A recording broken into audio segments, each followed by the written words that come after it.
Hey, did it work that time without me just sitting there? Yeah, that worked perfect. That was seamless. Good. Okay, I got to turn my headphones back up. It blew me out with the intro music.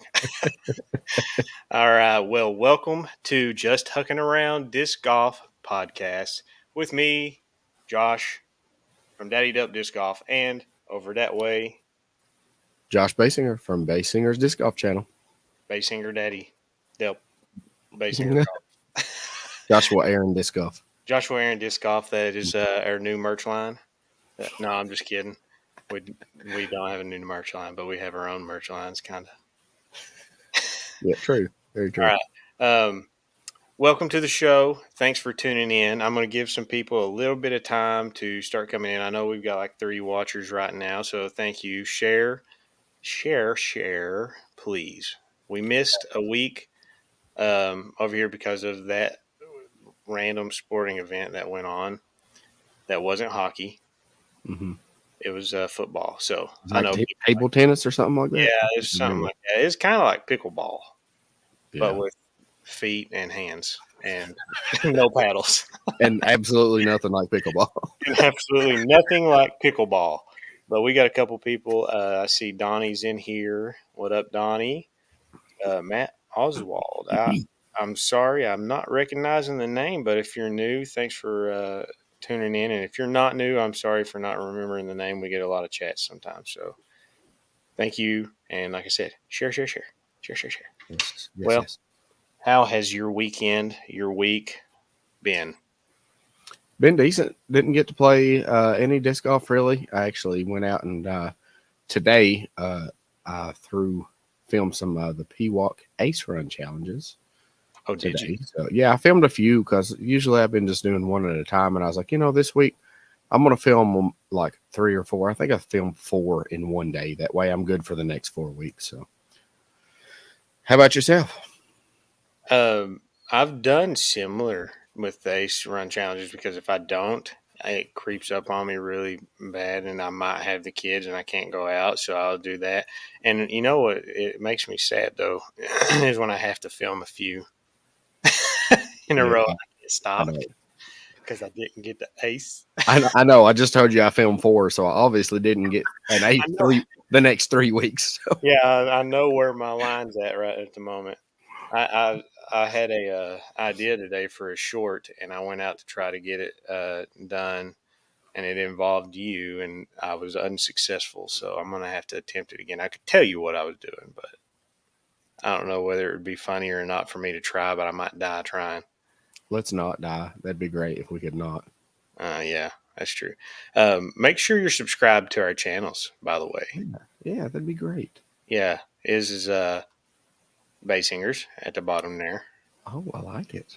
and we are also on Spotify and Apple Podcasts on mine. So keep in mind, next week we'll be over on his channel for the whole discussion. Mm-hmm. But today we're just going to talk about some random stuff. You asked me if I. Oh, my voice. Oh, Wow. I got a frog in there. Uh, I thought we said we weren't going to die. well, you talked it into me. Uh, you asked if I played. I actually did get to play. We had our first league rounds at the Ridge that were sanctioned. First ones ever. And it was pretty fun. We had like, golly. You need some of this Yeah. water here? Uh-oh. It's not sponsored. Oh, yeah. Don't sponsor the Great Value or whatever that was. No, we had our first league rounds that were sanctioned rounds, and it was pretty fun. I think we had probably like 11 people show up or something. So not Right. too bad for the area and everything, but it's awesome that we're getting some sanctioned rounds in. I'm very, very happy about it. If the way it goes, I'm planning on getting to every single one of them this year because we're actually getting 2 leagues, PDJ leagues this year. So we got the one going on now; it's a 6-week league, and then one in July or something that Throwmore's doing, and it's another 6 weeks. So there we got 12 sanctioned rounds without any tournaments here. We've got tournaments coming, but Mm-hmm. that's a lot of sanctioned rounds for us here that we're not used to getting. So that's definitely going to help out on the getting some just rounds in that only take me like 5 minutes to drive to. So it's pretty Yeah, awesome. that's awesome. I played that round, and I played with Tim Barr, and Stan Bird. Got to play Oh, with old cool. Tim. I wasn't planning on it, but uh, I was going to be playing at 2, and I woke up that morning and had a message from Tim at like 8 o'clock, and he was like, "Hey, we need a third for our card," and he was like, "We're playing at 10." I was like, oh, God, "My back's hurting right now." It's 8:30. I'm gonna have to start stretching right now. So I went and played with him, and it was pretty fun. I never Yeah. got to play with him at the course. He'd only been there before the course was in with me. So Oh, one cool. time, so it was pretty fun to get to play the course. But oh, shall we start diving into the disc golf happenings of the world Sure. right now? I'm trying to think of which one would be best to start with right now. We've had the first tournament of the year kick off, Right. LVC, Las Mm-hmm. Vegas Challenge. Um, have you watched any of the rounds? I watched the first 3 rounds in MPO, and then in FPO I watched I think almost all of the first round, and then the third round as well. So I've been kind of bouncing back and forth. I used to complain that there was not enough disc golf coverage, but it's impossible to keep up nowadays. You know what I mean? Like, Yeah, for sure. It's extremely hard to keep up with coverage, and if you get behind it all, it's like 2 or 3 hours worth of watching of something to try to catch up. And I'm like, I don't know if I can watch yeah, that much right now. I know. I think you've actually watched maybe more than me because I don't think I actually got to watch any of the FPO field Hmm. this year. I might watch some of the post stuff, but there were some people that didn't show up this year Right. that would have been cool to see. But I mean, it's the first event of the year, so I Hmm. don't know. Should we leave winners out of this right now, or what do you think? It literally just Um, ended, so I don't know. yeah, they just finished like what 15 minutes before we went live or something like that. So, Yeah, it wasn't very long before, so I don't know. Um, you guys can talk in the comments. Maybe we'll just leave it. But who did you have anybody that you were looking to blow out at this tournament? Just come out guns a blazing. um, I was kind of hoping. Honestly, I always obviously root for Chris, hometown hero. You know what I mean? Not exact hometown, but very close, close by. So I'm always rooting for Chris, no matter where. I wanted to see Luke Humphreys do good again because he did good at this tournament last year, and I think he was up there for a little while, but I don't think he was able to hang around. I'm not exactly sure. I could be incorrect, but and also I wanted to see Gannon come out and do really good just because of everything that's going on Yeah, right now, and that's I know that's something that we've not really touched on the podcast yet, but Gannon's young, got his whole life ahead of him, and I would have liked to have seen in this moment right now where he's going through stuff that 98, not maybe 99.8% disc golfers have not had to deal with. So yeah, I would have liked to have seen him, come out with a good round with that with the impending contract situation. So. yeah. I feel like maybe there's been some people that we don't know Hmm. have experienced what he's experiencing, and that contracts were just so not thorough and bad Right. that it Yeah. never made light of day because it just wasn't solid enough. And Hmm. I don't know. I didn't even see exactly where he was, but did Chris actually play LVC this year? I'm Dickerson? not sure. I was I'm trying not to find sure. him on the board and I didn't see his name on the. So if he did, I don't know that he made the cut. Maybe he didn't even play. I just kind of assumed that he was there because I know Jamie and Macy local, and then Zach were all there. Yeah, So I Melton was kind of there for sure. assumed, but I know they all kind of usually travel together.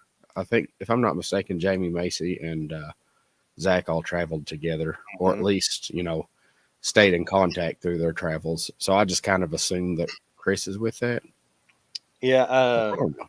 I don't know if he was there or not. That'll be something to look at. If anybody in the comments knows, let me know.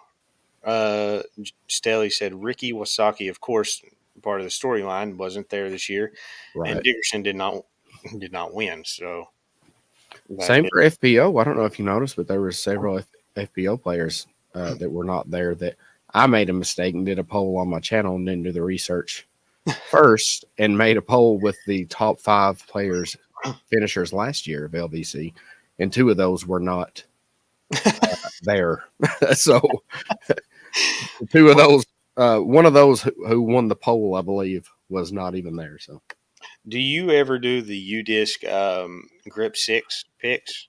um, I have before, but I have a hard time really staying constant with it. I tell myself every time I'm like, yes, I'm going to do this. I've done it maybe 3 times or something like that. Uh, I think Staley said he voted KT to win. Good call. Uh, Good I call. did too. Not, I do those grip sixes as long as I can try to remember to do it before the tournament starts, Hmm. but without fail, almost every single time, unless I pick like the number one FPO player in the world, I make picks. I'm very confident, and then I go in and I go, let's see how my picks are doing, and I see 5 MPO players and a DNF. And I automatically go, well, I lost. Why do they always drop out? That's what happened to me at this one. I picked Oh somebody man. because I was like Tatar and then wasn't there, which obviously didn't make a good pick, but I'm not going to do that. I'll just say, from what I remember, I'm pretty sure I picked Valerie Mandohano or Hmm. whatever like that. And I was like, she's like kind of like a cool player and probably can compete. And she's been up there before. And then as soon as it started, I looked and I was like, why do I have my FPO DNF'd again? Oh man, I didn't know that. Which it's not an. This isn't going to affect anybody's outcome on when they watch. Is more than likely if they follow social media. I had to drop out because of an ankle injury from jumping out of a tree. Oh, okay. No, Babcock. Did you see that? No, I didn't actually. He had a disc, which was a very interesting thing to me because he did something that I don't even know if I would ever thought of doing, even when I was younger. Was he threw a disc in the top of a tree and they couldn't find it because I think the ruling is technically you can know that it's in a tree, but you have to be able to see it to know where you're supposed to stand. And Hmm. it was getting time and they couldn't find it. So he said, in order for him not to take a lost disc, he climbed the tree, found the disc, came down and jumped from about 6 feet, and then he landed on a rock. And it, like, Oh, I guess, torqued his ankle or something. And I think he had just like a sprained ankle or something like that. But he had DNF oh no. because of it. And then ended up, I think he said he's going to be like a couple of weeks or maybe the next month. It'll probably be kind of rehabbing it Hmm. and stuff. But that's one of those things where, like, I've actually thrown a disc in the top of a tree in a tournament before and could see it. And they were like, it's right there. And I said, I guess whoever climbs it is going to be a lucky person because I'm not going up there. It happened to me at Panther Creek. I could see the disc, so I could make a lie. And somebody was like, it's right there. I mean, you could probably just climb up it. And I said, no, Nah. it's going to be there. And then the guy that was on my card, his brother had just finished his round. He was at Tennessee State's. And his brother came walking up and he goes, well, is there a disc up there? I was like, yeah, I'm just going to leave it. And he goes, I'll get it. It was on hole, what's the par four that you tee off next to the road on the back nine and it kind of tucks into the right of the trees? And then he played, 15. I don't know, it was 15. It was that tree on the deep side of the fairway going into Mm, where the basket is. It's like a pine or something yeah. like that. I tried to throw a spike forehand over it, and it hit the top of the tree and stuck. And I was like, I'm done. I'm leaving that. And that guy, and then we got on hole 16's tee, and he came walking up. He goes, "Here you go." I was like, "Thanks." It was in the top, Was not this by chance the same hero that returned your yarn to you? no, but I almost hugged that person. I about That, jumped that over. wouldn't have been weird at all. Yeah, I wouldn't have cared how weird it was, and it was nuts, man. I got that disc back, didn't warm up a bit the whole turn right before that tournament. Hmm. I took two putts, and then we stepped on the tee and was standing there, and I was like, I'm throwing this disc, and I threw it, and it disappeared on hole one, and then I heard chains, and I was like, Oh did I no, just ice with that disc after it being gone for 3 months? And it was that like, would have been awesome. it would have been a great story. So now it's just an underwhelming one, but to me I at mean, least. not really. That's a great first shot with it. You know what I mean? Like you did what you were supposed to do just because the Yeah, basket didn't catch it. You know it what was I the mean? best Like shot I've thrown on that hole, and I've thrown good shots, but it was the perfect line, and it just disappeared. And then I heard change, and I went, "Ooh, listen, Stelly, listen.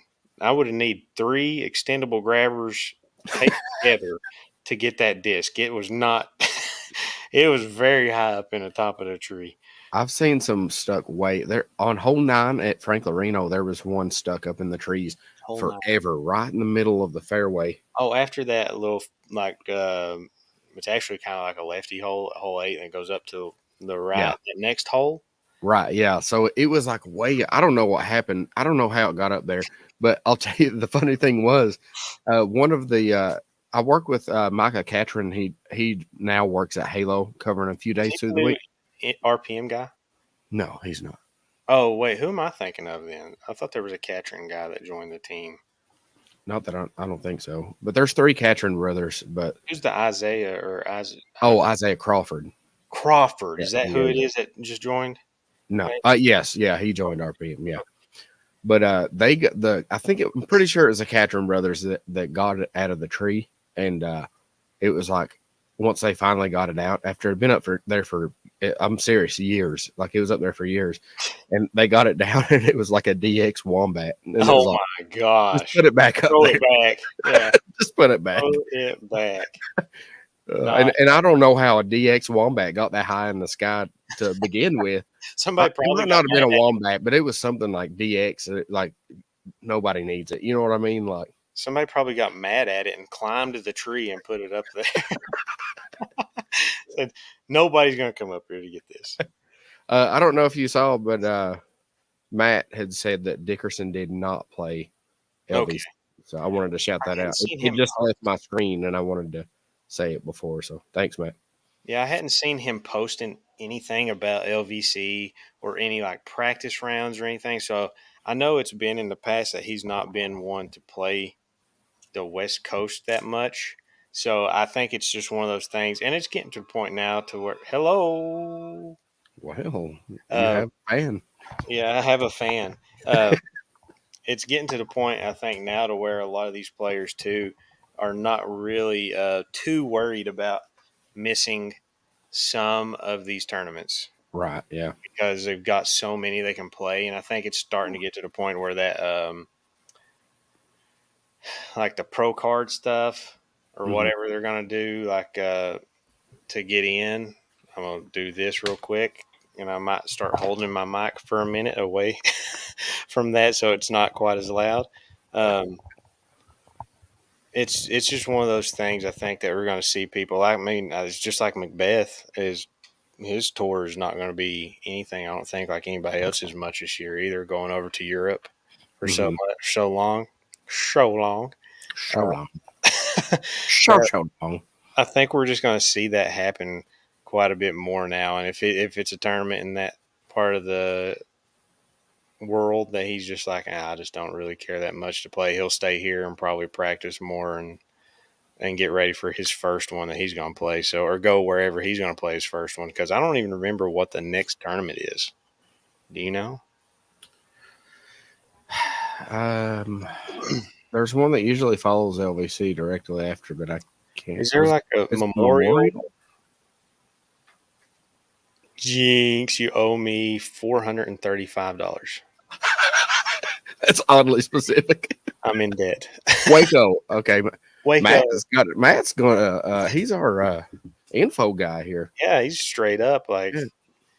you got a job, dude. You got a job. I mean, we don't pay, but you got a You're job. hired.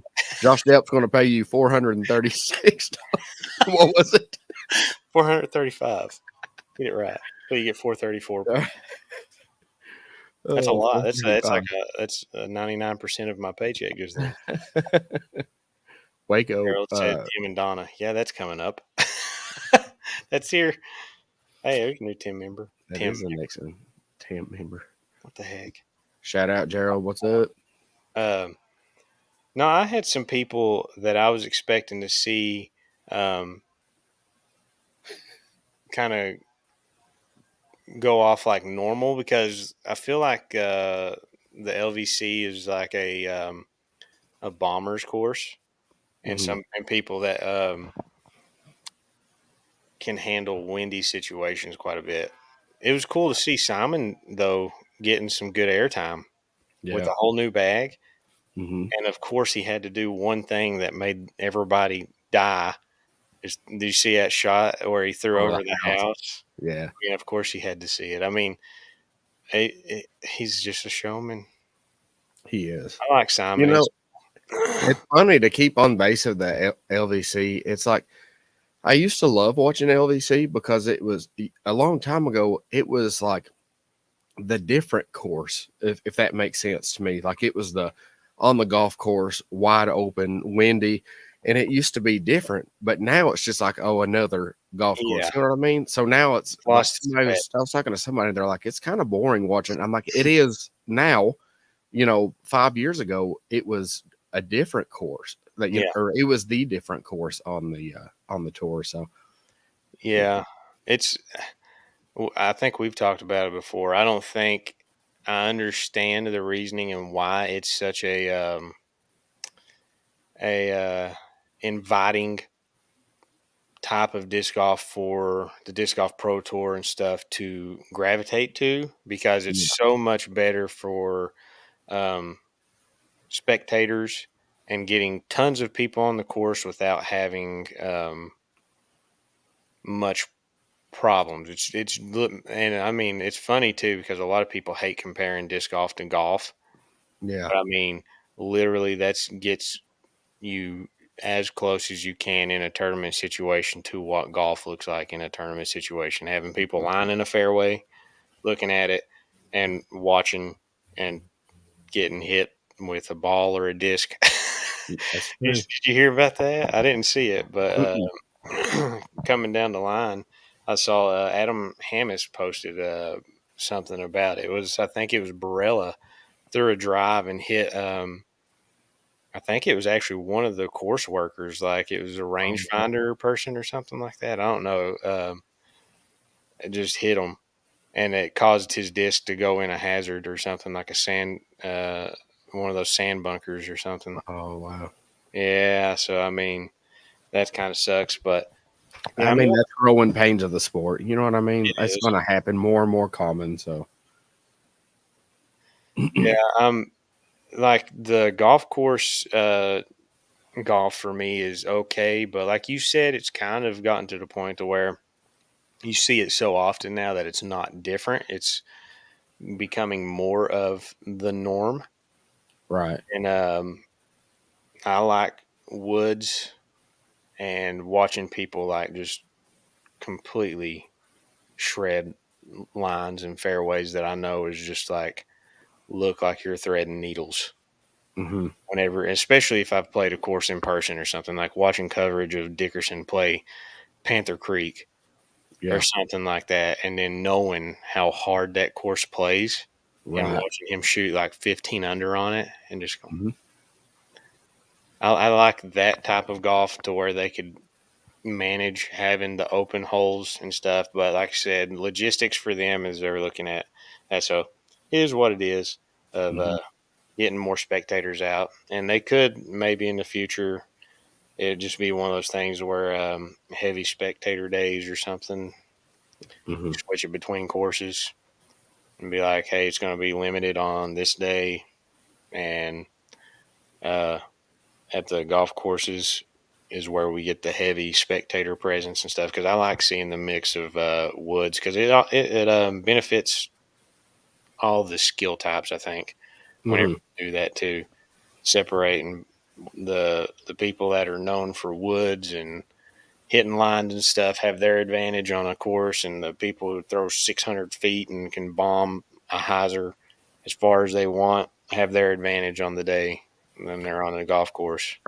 Yeah, but I mean, I also think just as much as you're talking about spectators, I think it's just the way the players have got. I mean, like if you look back, say 8 years ago on coverage and watch stuff like these, the guys were throwing 500. You're like, oh my gosh, they threw 500, and now they throw 500, and you're like, yep, he threw 500. You know what I mean? And Yeah. it's like, so these courses are like, there's not, I don't know how to say this without talking bad about woods golf courses, but there's not as many courses out there that have these long holes like that. You know what I mean?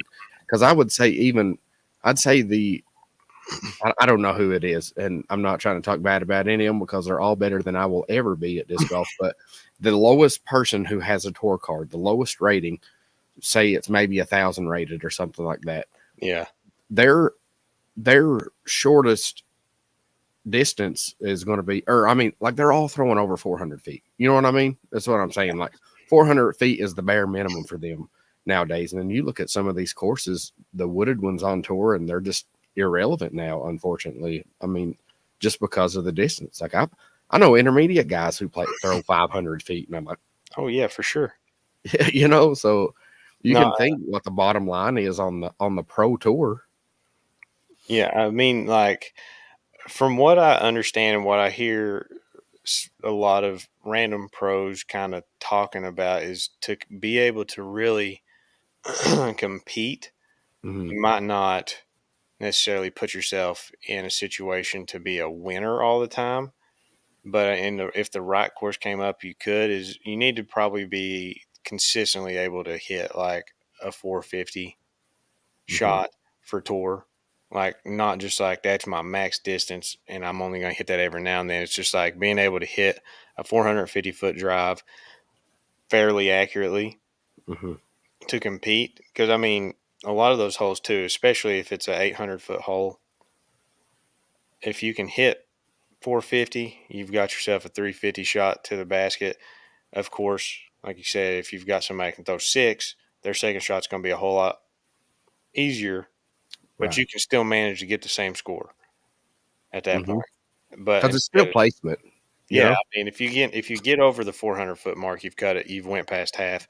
So I mean, that's what it seems like is 450 is kind of the number right now that you can somewhat compete, or maybe just at least compete for cash. Mhm. But I'll give an example. One of the guys here was trying to get me to play Ledgestone this year, and I was like, I'd love to play one of those tournaments, but you can sign up for. So the way ratings work is as long as you're under 970 rated and you've accepted cash in an A tier, um, or any of the others, I can't remember. Amateur, you can play advanced if you're 970 or under 970. Mhm. It's just you can't play like AM Worlds, USDGC. You can't play like an AM Major or Okay. something like that. Well, I was looking at it for Ledgestone, and it's like you got that 970 cap for if you've accepted cash, you can't play in advanced. And then I was like, well, I could sign up for that. And I was like, but if my goals are go as the way I want to, like Ledgestone's like in August or something. Mhm. I was like, if my goals are how I want to, I want to hit 970 as soon as possible because I'm right around 960 right now or Mhm. something. And I've had a couple, 3 rounds this year, and I've averaged over 970 right now with the Gotcha. 3 rounds. So I was like, I could get to 970. And then I looked in the comments in the Nate Heinold guy. Mhm. He commented and he was saying, like, I was like, pro, like, they open up in stages of ratings. So, like, the highest ratings open first, all the way Mhm. down to the lowest rating caps or whatever for you to sign up. And then he was like, if you're under 1,000 rated, your chances of actually playing an MPO are extremely, extremely small. Like you're Oh wow. probably not going to get to play MPO if you're under 1,000 rated. So I was like, if everything goes according to plan, I won't be allowed to play. So I was like, I'm not, and you have to pay all of it up front, even for the wait list. And it was Wow. like $180 or something like that just for advanced. I don't remember. I don't even know because pro wasn't even an option to sign up for yet for my Yeah. rating. Um, so I was like, I'm not even going to get on the wait list because I was like, if I play like I want to play, I won't be allowed to play advanced. And he said I won't be able to play pro. So it'd just be me going, can I get a refund at some point, please? Yeah. And he's like, you can have 32% back. Yeah. So, yeah. So I think we're going to see that a lot more now because I remember even like maybe 2 years ago, Hmm. we had those times to where we saw like a 920 rated person playing on a pro tour. Hmm. And I think they even did that, and it was somebody that was like a tournament director or something. Was just like he wanted to play, so he Hmm. did, and he was on like a feature card or something like that. And people were like, "Why is this?" And they were like, "Well, he's the one like doing stuff." But it was like 930, and I don't think now it's seeming maybe Silver Series you'll see maybe a little bit more.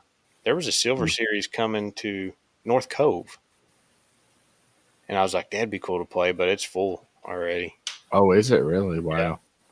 I think they had a 200 person field, and it's 200. I don't know what the wait list is like, but um, that's going to be one of those courses too. That like if I signed up for it, it's just going to be like I'm going to leave hurting if I actually got in because I'm going to have to throw as far as I possibly can Hmm. on a lot of holes because that course is set up for bombers where it's on an old golf course. So Hmm. you need to go play that with me. I really, really want to go play those courses. I know they don't set up for my game at all, River Run but would be not too bad. It's still like got some long ish holes, but it is the shortest one. So there's like 250-foot holes, and uh, I think there's a couple that's over 400 maybe or something like that, 450s. But hmm. it's the shortest one. So you got what are they? You got River Run, Boulders, and the Gorge, and the Gorge is the one that's like extremely long and like ways that have like fairways Is in that them that because you you gorge can. yourself in bogeys? Yes, yes, and Yes. especially if it's raining whenever you play it blind. Oh, I bet. Yeah, yeah, we did there, and I think me and Matt shot like 2 under, and it was Hmm. raining, like misting rain the whole time. It was not a good way to play a course blind. I'll tell you that. But it's a cool one to play. But if you go right in the middle of the summer, you're gonna cook because there's not much shade to be found out there Mm. on that place. But it is cool. I think they've even got a place that you can stay, like a hotel or something, like on property or something. So it's pretty neat. But somebody asked Mother, how do we like the new PDGA logo? He I thinks love it. he thinks it's lame. He I liked the think old. he's incorrect. I actually really like it. It's clean. You see, it's got like the disc Mm, edge on it. I I don't know. I like it. I think it looks good. It's nice and clean. It's very readable versus the old PDGA logo where the G and the D kind of interlocked. So yeah. it's kinda not as readable. But I think it's very readable, very clean. I think it's nice. Um, is this? Can you hear my air? It's been going for a minute. Is it like causing some feedback or anything? I can barely hear it, but it's not bad. I was just trying to make sure like the audio doesn't sound bad. He said, "Youngin, Young and how old does he think I am? about 42." Not far from it. No. Um, I had like thinking maybe somebody like Drew uh, would show back out because didn't was he the one that won last year at LVC? Getting back to LVC real quick. Drew Gibson won last Yeah, year. that's what I was thinking Yeah. against Burr, right? Yep. I pretty much I was expecting anybody that throws far and Hmm. can handle windy situations to come out. I feel like this tournament's one of those ones where we see people come out and shine that sometimes float back away in about two tournaments. I mean, an exception could be like Eagle or Hmm. something like that that throws far and is already consistent anyways. But I feel like you always see Drew come out, just like it's a new year, new time. Hmm. and I'm gonna just try to destroy everybody. Your favorite player. Um, I wonder if he threw the Kotaku to switch. I wonder if he threw his signature white heron. I'd be curious. I'd be curious if you did. I like that stamp. Did you see the stamp? I have not. Did you? I know that they're available for us to get. I guess right now. I don't know. It's, Do you know if any of the stuff coming up right now with the old RPM is public knowledge at the moment? it is not. It is not. Okay. Good. I have not Not opened my not that I know of. I have not opened my mouth. So that's Besides why me just a few seconds ago saying that I've seen yeah, the but stamp. that's not a But new like right, product.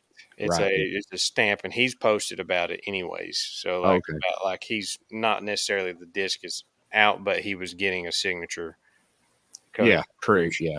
What I do think is cool though, they are putting Kodaku on it, right? I know that's what I was going to say. It does still say Kotaku, so That's what I I'm good thought. with it. Okay. Yeah. So there you go. They said, It check. also it also says white heron, but it says Kotaku, so the We're name not of the doing disc is on away. there. Yeah. We're So good. so basically they just gave him a stamp that has white heron on it. So Yeah. okay. You didn't see it. It's I've nice. not looked at it. I've not actually looked at it. I looked at the picture that said no picture. It said no picture. Not for the Kodaku, but for Oh, the other stuff. I wonder if it'd be bad form if I would show the thing on here. I don't know. Do you think RPM would hate me? I don't think they'll hate you. They just kick me directly off the team. Listen, we're already on the what is it? The chopping block because we're not on the. We got kicked from the team Oh page. yeah, yeah. I I keep. think they put us back up on there though. Did they? I Maybe believe. you're back up. I don't know.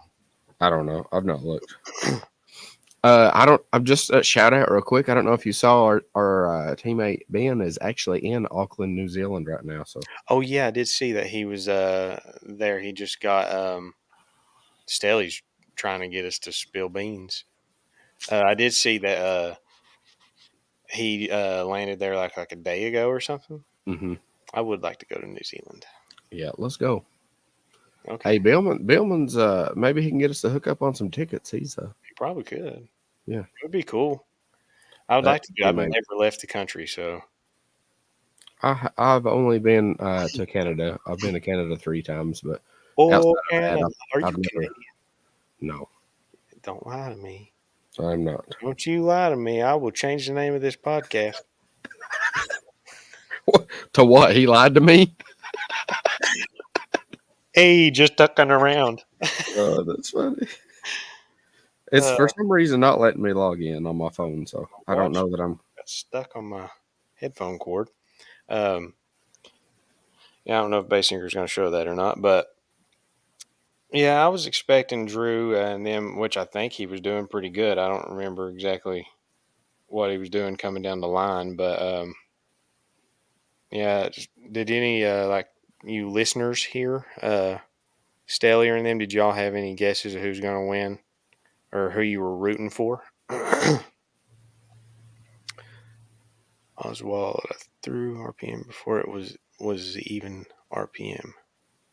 Oh, nice. When it was at and Atona, I can't. All right, I'll leave it up to you. I've got the picture up here. Do Was you want me to show it? it Aoteria or whatever? Aotoria Atonia, something like. I'm not sure how to pronounce it. I'm from or Tennessee. Merkin? Do you want to see it or no? I guess, yeah. Un, un, Well, oh, so so it's see, white. it's got the well, it's glow. I mean, the stamp's white on the glow. Yeah, That's pretty cool trying to looking. cover up any information on there, but you can see the Oh, that's bird's white, pretty so it's still got sweet the looking. Kotaku, and I it's like got that. Drew's logo, and it says white heron down there, but it still says Kotaku. So I like that I love it. design that they've got going around there too. Right, That I do too. red. That's cool. Do all of them have that red on them too, or is it just? I assume it's going to be different colors, like two foil. You know I what I mean? wonder if they are going to keep that white stamp though, since it's a white heron, probably. Oh, maybe they might keep that white. Yeah, and just change the colors of the other stuff. That looks pretty sweet. It does. I actually like it. I'm not gonna lie. I'll Yeah, probably get one eventually. I'm probably not gonna pre-order one, but I'll probably get one once if we get them at Halo. I assume we will because yeah. If you get them, I I know a guy. if you get them, let me Uh, know. yeah, I I can't. will. I'm kind of excited about it. I love how they still stay with the Maori theme. I hope I say that right. You did, Maori. Maori. I'm pretty sure that's correct. I follow a few.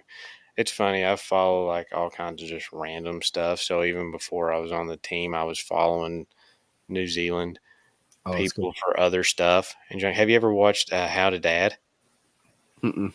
Oh my gosh, look that up before. He's been on YouTube for a while, and he just makes all these funny videos um, about like how to dad, like how to put your kid to sleep, and it's all this like funny stuff. And he's in New Zealand and Hmm. stuff. And he was like a big, from what I understand, he's pretty, I guess, famous over in New Zealand and stuff. And he's got like an Instagram page and junk. He's funny. Um, but him and like I followed a guy that's like he's Maori and he's in like a I can't remember, it's a metal band or something like Alien Weaponry or something like that, and he's always Wow. posting facts about like Maori stuff. He's got like the moko.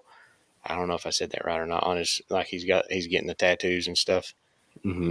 face and stuff. So I'm always watching that, and that was people I was kind of following before I started following other New Zealand Auckland people. That's cool. I Yeah, would love to go to New Zealand at some point. I always wanted to go to Australia before, and then I was like, oh, New Zealand's pretty cool too. I'd like to go to New Zealand and then go to an All Blacks game or something. That's I like random sports now. That's not normal like to I, us. I don't even know what that is. Rugby, rugby Okay. dog. Yeah, Okay. it's like they play. They have other teams, but then the All Blacks I think is like a culmination of teams too. But they do like before every game they have like a haka dance that they do, That's and cool. it's intense and it's really cool to watch. So, um, well, should we get into a little bit of what's been going on with one of the competitors? I mean, I think so. I've heard other podcasts of them talking about it, and you know, I'm sorry, but all the information's already out there. You know what I mean? So Yeah. Um, all lawsuits go to his channel. Um, if you're listening, no. If you've been in a black hole, you've not heard about it. But Gannon Burr um, being sued by Prodigy um, over breach of contract. yeah, Uh, I don't know. I see both sides of it. You know what I mean? For Yeah, one, he's under contract, uh, and he knew what the contract terms were, and he went outside of it with you know with what he did, the post and everything. But from the other side, Prodigy is people have known for years that it's inconsistent, and apparently they had changed the PA3. I don't, I don't know. I heard something about they had changed one of his signature discs. I don't know enough to really know, but I see both sides. That's. I mean, I can talk more about it.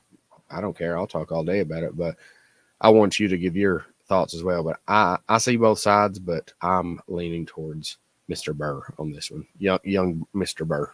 well, I will say this from what I can remember, in the plans at one point for at least drivers, for sure, there was a plan on reworking molds to make them fit flight characteristics they initially were meant to be Hmm. for what they initially flew because that was one of the problems that Prodigy's dealt with for a long time is people talking about consistency. Consistency. Yep. Is finding like I remember when I was on the team, my most overstable drivers were basically sometimes certain D3s and D2s. D1s were generally the ones that I had were flippier. The newer stuff that was coming out when I was on the team was flippier than any of the D2s or D3s I had. Wow. So that was in the works. I know they had drama or some stuff randomly go down with the guy that was the current CEO at the time. He left or something, and they took back over. So I don't know if that stuff kept going. So there was potential that he is correct that the mold's not the same. And I have felt a PA3. I feel like it wasn't too long ago, and I was like, this doesn't feel like I remember PA3s feeling Hmm. like. It's like what was that disc I picked up at Halo? M4? Yes. And Yeah. I said, this is not an M4. Hmm. And they were like, y'all were like, yeah, it is. And I was like, this is not an M4. And I went and found another one on your shelf, and I was like, look, this is different.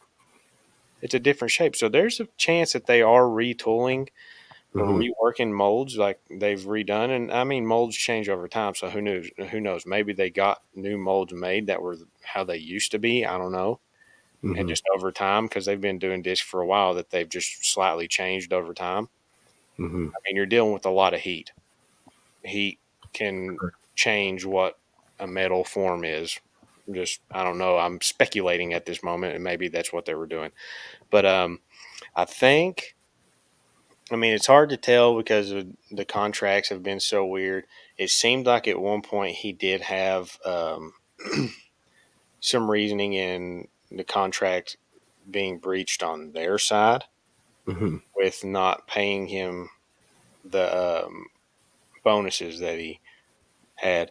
The other Hmm. stuff, have you watched this guy called discgolf.law YouTube channel? Uh, I saw something about it. I saw a little bit about it, but I don't. I've not subscribed to the channel and watched a bunch, but I have seen a little bit of his stuff. So. I believe his name's Chris Clark. I think's his name.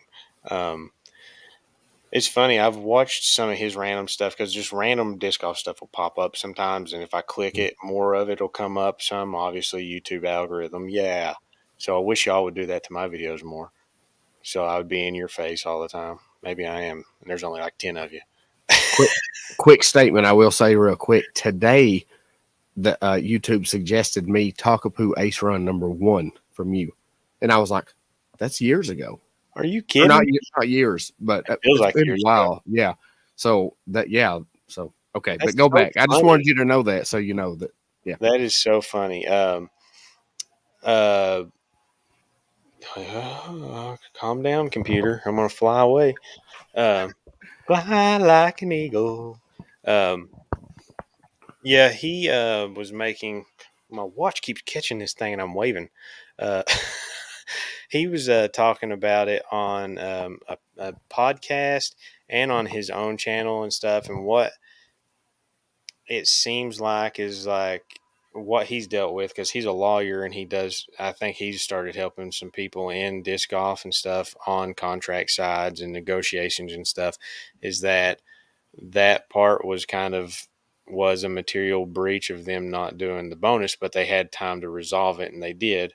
They did. Now Yeah. now there's parts of the contract that aren't public. They've redacted. So who knows if there's been stuff that actually was promised to him in contract that we don't know about. Hmm. And like I said, this is stuff I think the Chris Clark guy was talking about. I'm pretty sure. I haven't read that stuff. I've read some of the random the pages that they put out on public, like Reddit and stuff, has had some of those contract pages. So a lot of it is like word, like promises over messages or talking or something like that, which from his point of view seemed like it might not be admissible in the court, but they potentially could get it used as evidence at some point. He said he didn't know if they would for sure, but from his standpoint, what he said is it sounded like he would probably see almost like a buyout occur. Hmm. Like he doesn't, which I don't think. Like this is what I was saying before anybody. I was like, the way this went down, even if they make him stay, they're getting out of him what this contract has. Hmm. Like everything is soured Right. at Yeah. this point. Exactly. everything is soured. So I don't know why they wouldn't just go ahead and settle Said, oh yeah, for him, because what it sounded like he said he wouldn't be surprised. He would be more surprised if they don't come to an agreement to where he gets another sponsor and that sponsor agrees to pay what he owes Prodigy, yeah, and then they move on and go, because at this point in time, like, it's you've just been sued by your own sponsor, hmm, and being that young too, you you're gonna sit there. You're probably gonna hold that against somebody. yeah, No matter what, you're gonna guaranteed. feel hurt. No matter what, whether you're in the wrong or they're in the wrong, Hmm, you're not gonna want to sit there and be like, "Oh yeah, I'm sponsored by this team." Whenever you're going through a legal battle with them, hmm, you're gonna do whatever they tell you. Come on, hmm. all these like 5,000 mosquitoes in my house is what it sounds like buzzing in my ear. Um, I think no matter what, even if a settlement doesn't happen, he's out the door. Foot's out the door. He's just waiting for whenever he can. Hmm. So, and I think for that reason too, it's not going to pay off for them to even try to keep him Right. because Matt, I see Matt said it's a lose lose situation. I agree, and yeah, and on both ends as well. Maybe not so much on Gannon's end because he'll get a contract. Honestly, he'll probably end up because I've heard that they offered him like what was it 4 times what his current contract that's what was. they said. They said it would be worth that, which they also threw out a number like that they were going to lose $1.5 million on stuff, and it's like Yeah, you can't calculate that. right. That's just a number that you said, oh, we're going to lose this, because I think somebody said also like they were going to have like how many million people view the live coverage of Las Vegas or Hmm. something like that. And they're like, well, I don't know where are you getting these numbers, because we Yeah, want them if that's what you're. We want those numbers if that's what they're you're yeah. projecting, but that's not what we're going to get. You're not going to get. Maybe you'll get that overall views over time. Hmm. There's not going to be live viewers. We're going to have Right. a few No, million people viewing the Las Vegas Challenge, because that was one of their great big. as that would be, it's just not going to happen. No, I mean, I would be curious to see what those live streams brought in, but I can guarantee it's not multi-million views right off. So that was one of the things I think he talked about, or somebody talked about. I watched somewhere that's just like the numbers they've thrown out are all numbers. It's just like pretty much out of the air from somewhere. Hmm. There's not any like actual evidence of what they would actually be losing. But right now, like we said, it's lose lose. I mean, Prodigy is going to lose somebody, and then with the lawsuit, they're not going to get them back, in my opinion. I mean, I'm talking from myself too. If I was with a company and I got sued by the company and I was forced to stay, Yeah. first chance I have out, deuces. Like, I don't care what you're doing. Like, I don't care. I'm going to look somewhere else for something, because it's I not. It's just one of those things. Lawsuits are personal. right. They're very personal, and coming from somebody that he looked up to as an idol his whole life, Hmm. that Well, is, I don't know that it was because Will did. Correct me if I'm wrong, but if I'm not mistaken. he I hadn't don't told. know that Will is the one, but did he not sell his shares to his wife a couple years ago so he could take a seat at PDGA board? I don't know, maybe, but from what I understood, somebody said Will unfollowed him Oh, really? on social medias and stuff. Mm, That's what somebody said. I don't know. I've not looked it up to verify myself, yeah. but I did see that somebody said that. So I don't know. Maybe. I don't know. I don't know. Either But way, I mean, he's going to be on Prodigy's side, yeah. Oh, realistically. yeah. I mean, I do agree with that. But I was just trying to see if he was the face of the. I mean, people know him as one of the faces of Prodigy, but there's got to be so many people on the back end. You know what I mean? That are Yeah. doing this. It wasn't one. Here's my thoughts. You know, did Will have something to do with it? Probably because he's somebody that's been with Prodigy since I don't know what 2014 when they started 2013. Yeah, I I mean, can't he's remember. been there for a while. But yeah, but I also think it wasn't one person that made this decision. I believe there's 8 to 10 people sat at a round table and said, "This is what we're going to do, and this is how we're going to do it." You know what I mean? I don't think one person has that much pull within a company the size of Prodigy. Not to say that they're one of the bigger companies, but I just don't think one person has that much pull. You know what I mean? That's Yeah. my thoughts. I mean, yeah, it is going to be a group, and I've like a group decision on that side of things of what's going to happen. From what Hmm. it sounded like, is it was such a sudden, I guess, departure thing right before the season Yeah. is why the legal stuff Hmm. occurred because they knew that within a week he was going to be out on the Las Vegas field Hmm. playing and saying he was not going to be repping Prodigy.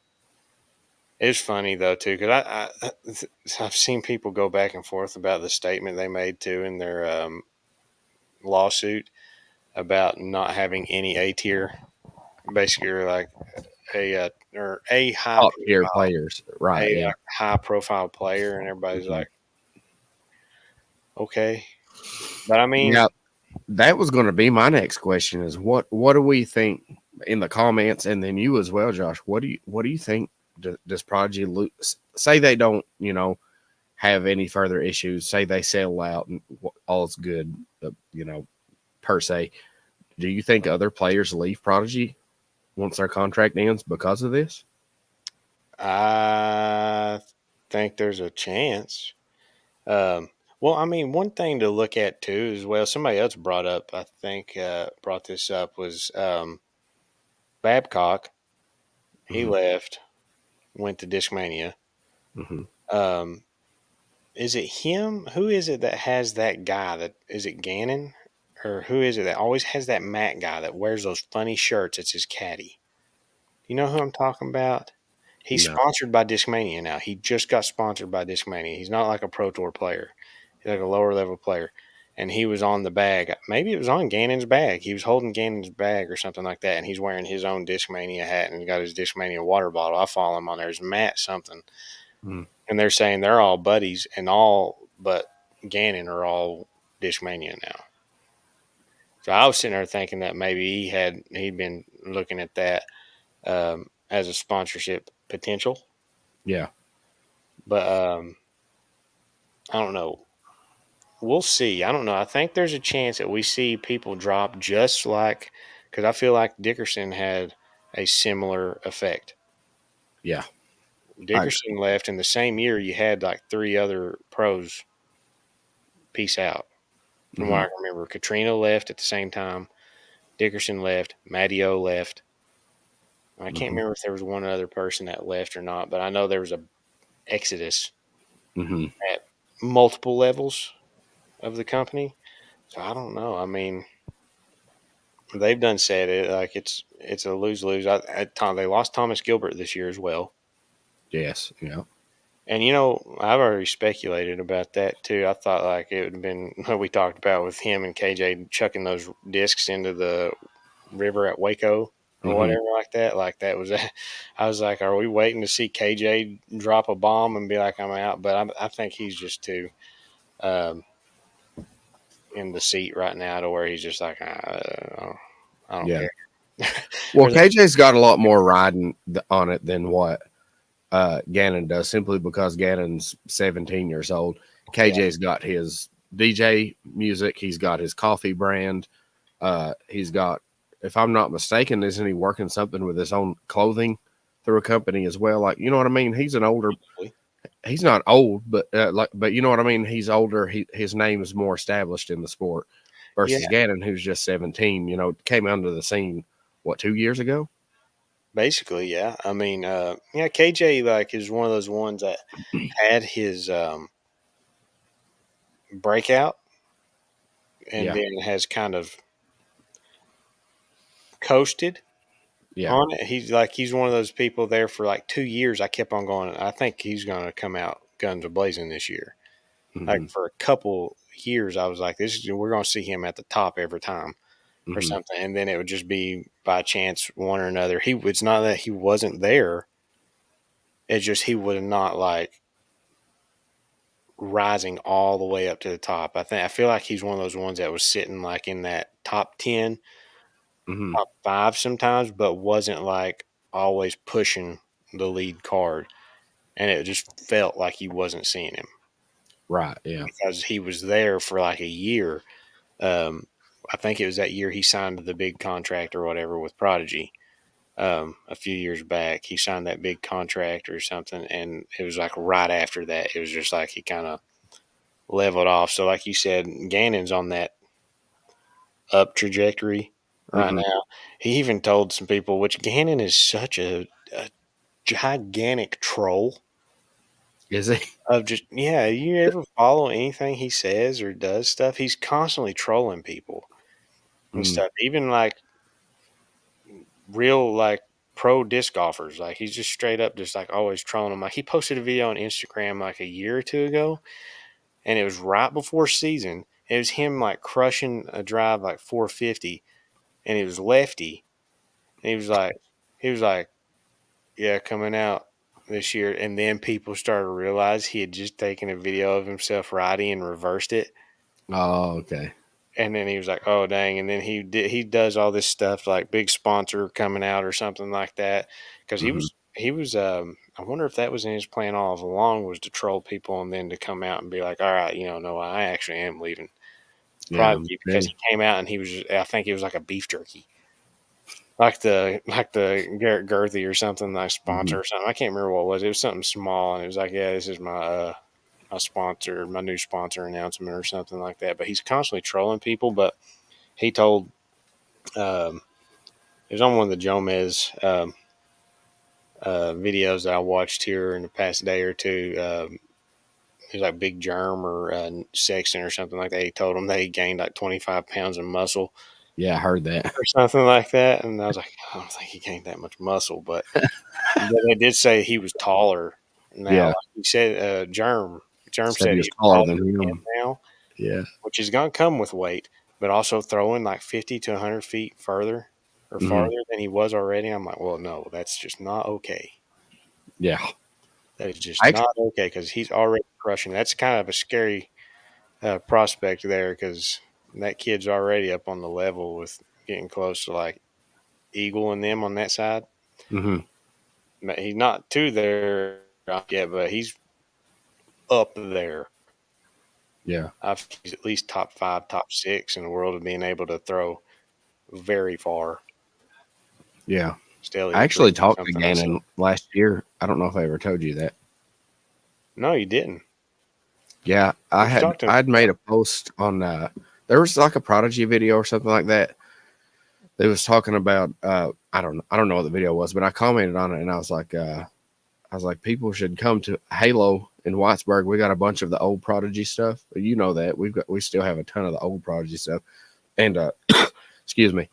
But he actually sent me a message on Facebook and he's like, "What's it might have, I can't remember, but he sent me a message somewhere and he's like, what old Prodigy stuff do you have?" And I was showing him stuff, sending him pictures and stuff, and he was going to actually buy like two X1s and a H1 and a couple things from Halo, Hmm. but it happened to be the exact week that my family got COVID.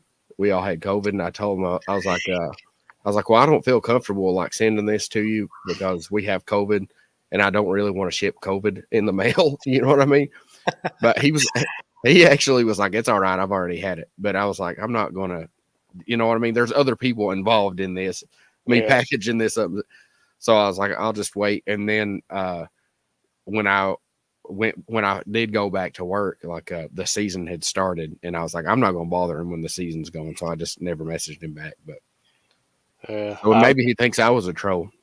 But I mean, we do have some X1s and some H1s if he still wants them. doubt that. Uh, Probably not. I remember back whenever we was worried about like opening up our boxes and stuff in the mail. Mm. I know. That for a little bit. Yeah. Well, I mean, this was like, you know, early last year, right before the season started. So it was still kind of like, ooh, I don't want to. We went so long without getting it, and we finally got it. And I was like, I'm not going to, because I took that whole week off of work. Yeah, Like I talked I to him remember. on, I think I talked to him on a Friday or something like that. And then I took the next week off and I told him, I'm like, look, I've got COVID. I'm not going to send these, you know what I mean? But I just never, I don't know. My bad, I guess. But I feel like I remember we were supposed to do something or had talked about something, and then you said that y'all got COVID. Yeah, I think it was filming or something. I can't remember. We were talking about doing something. I don't remember that coming up. It's everywhere now. So, I mean, hey, yeah, no, we are COVID. yeah. We Unfortunate. are the world. No, I think it's a weird situation.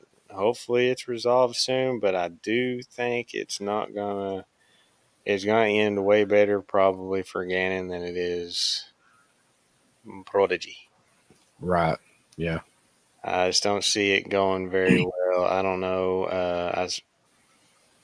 You know what was funny to me too was that they were bringing up the memes as being harmful. Like he created them. Oh, I know. Yeah.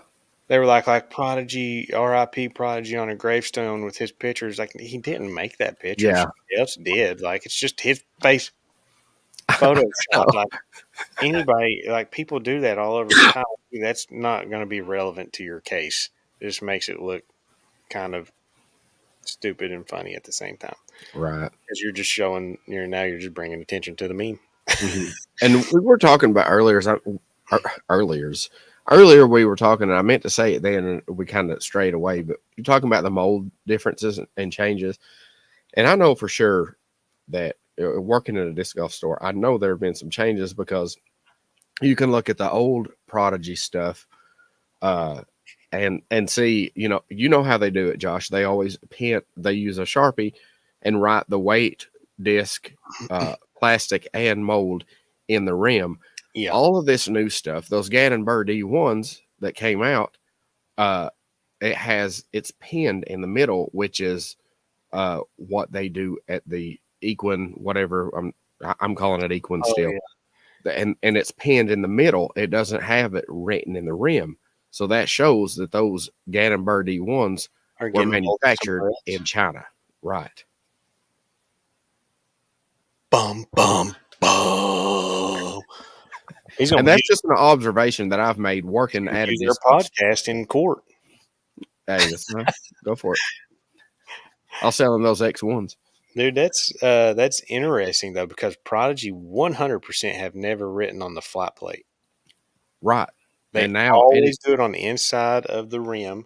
I'm yeah, looking because I've got 5,000 Prodigy discs here. If he wants to buy them too, uh, I'm no, assuming they not. do always do. If it's a PA3, it says PA3 300 Right. whatever or 300S or 3S something like that. But it's Yeah. always on the inside of the rim, like somebody that bought the disc put it there. Right. It's And now look at your P model USs and P model S's, and it'll have the weight pinned, not sharpied, but pinned in the center oh.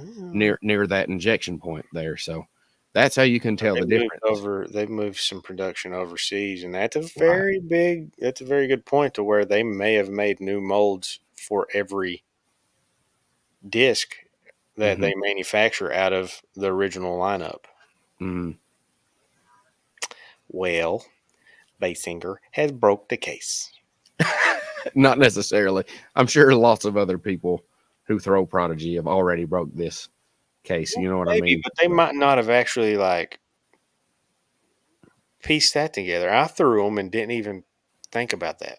mhm. The putter, I only threw P Model S's and P Model US's. I didn't throw PA3s. I putted PA3s. Only throwing putters I had in my bag whenever I was on Prodigy was that, and I didn't even put that together. Mhm. I threw a P Model S and a P Model US, and I just had so many P Model S's that when I wanted a more overstable one, I cycled in a new one. Can I ask you a question?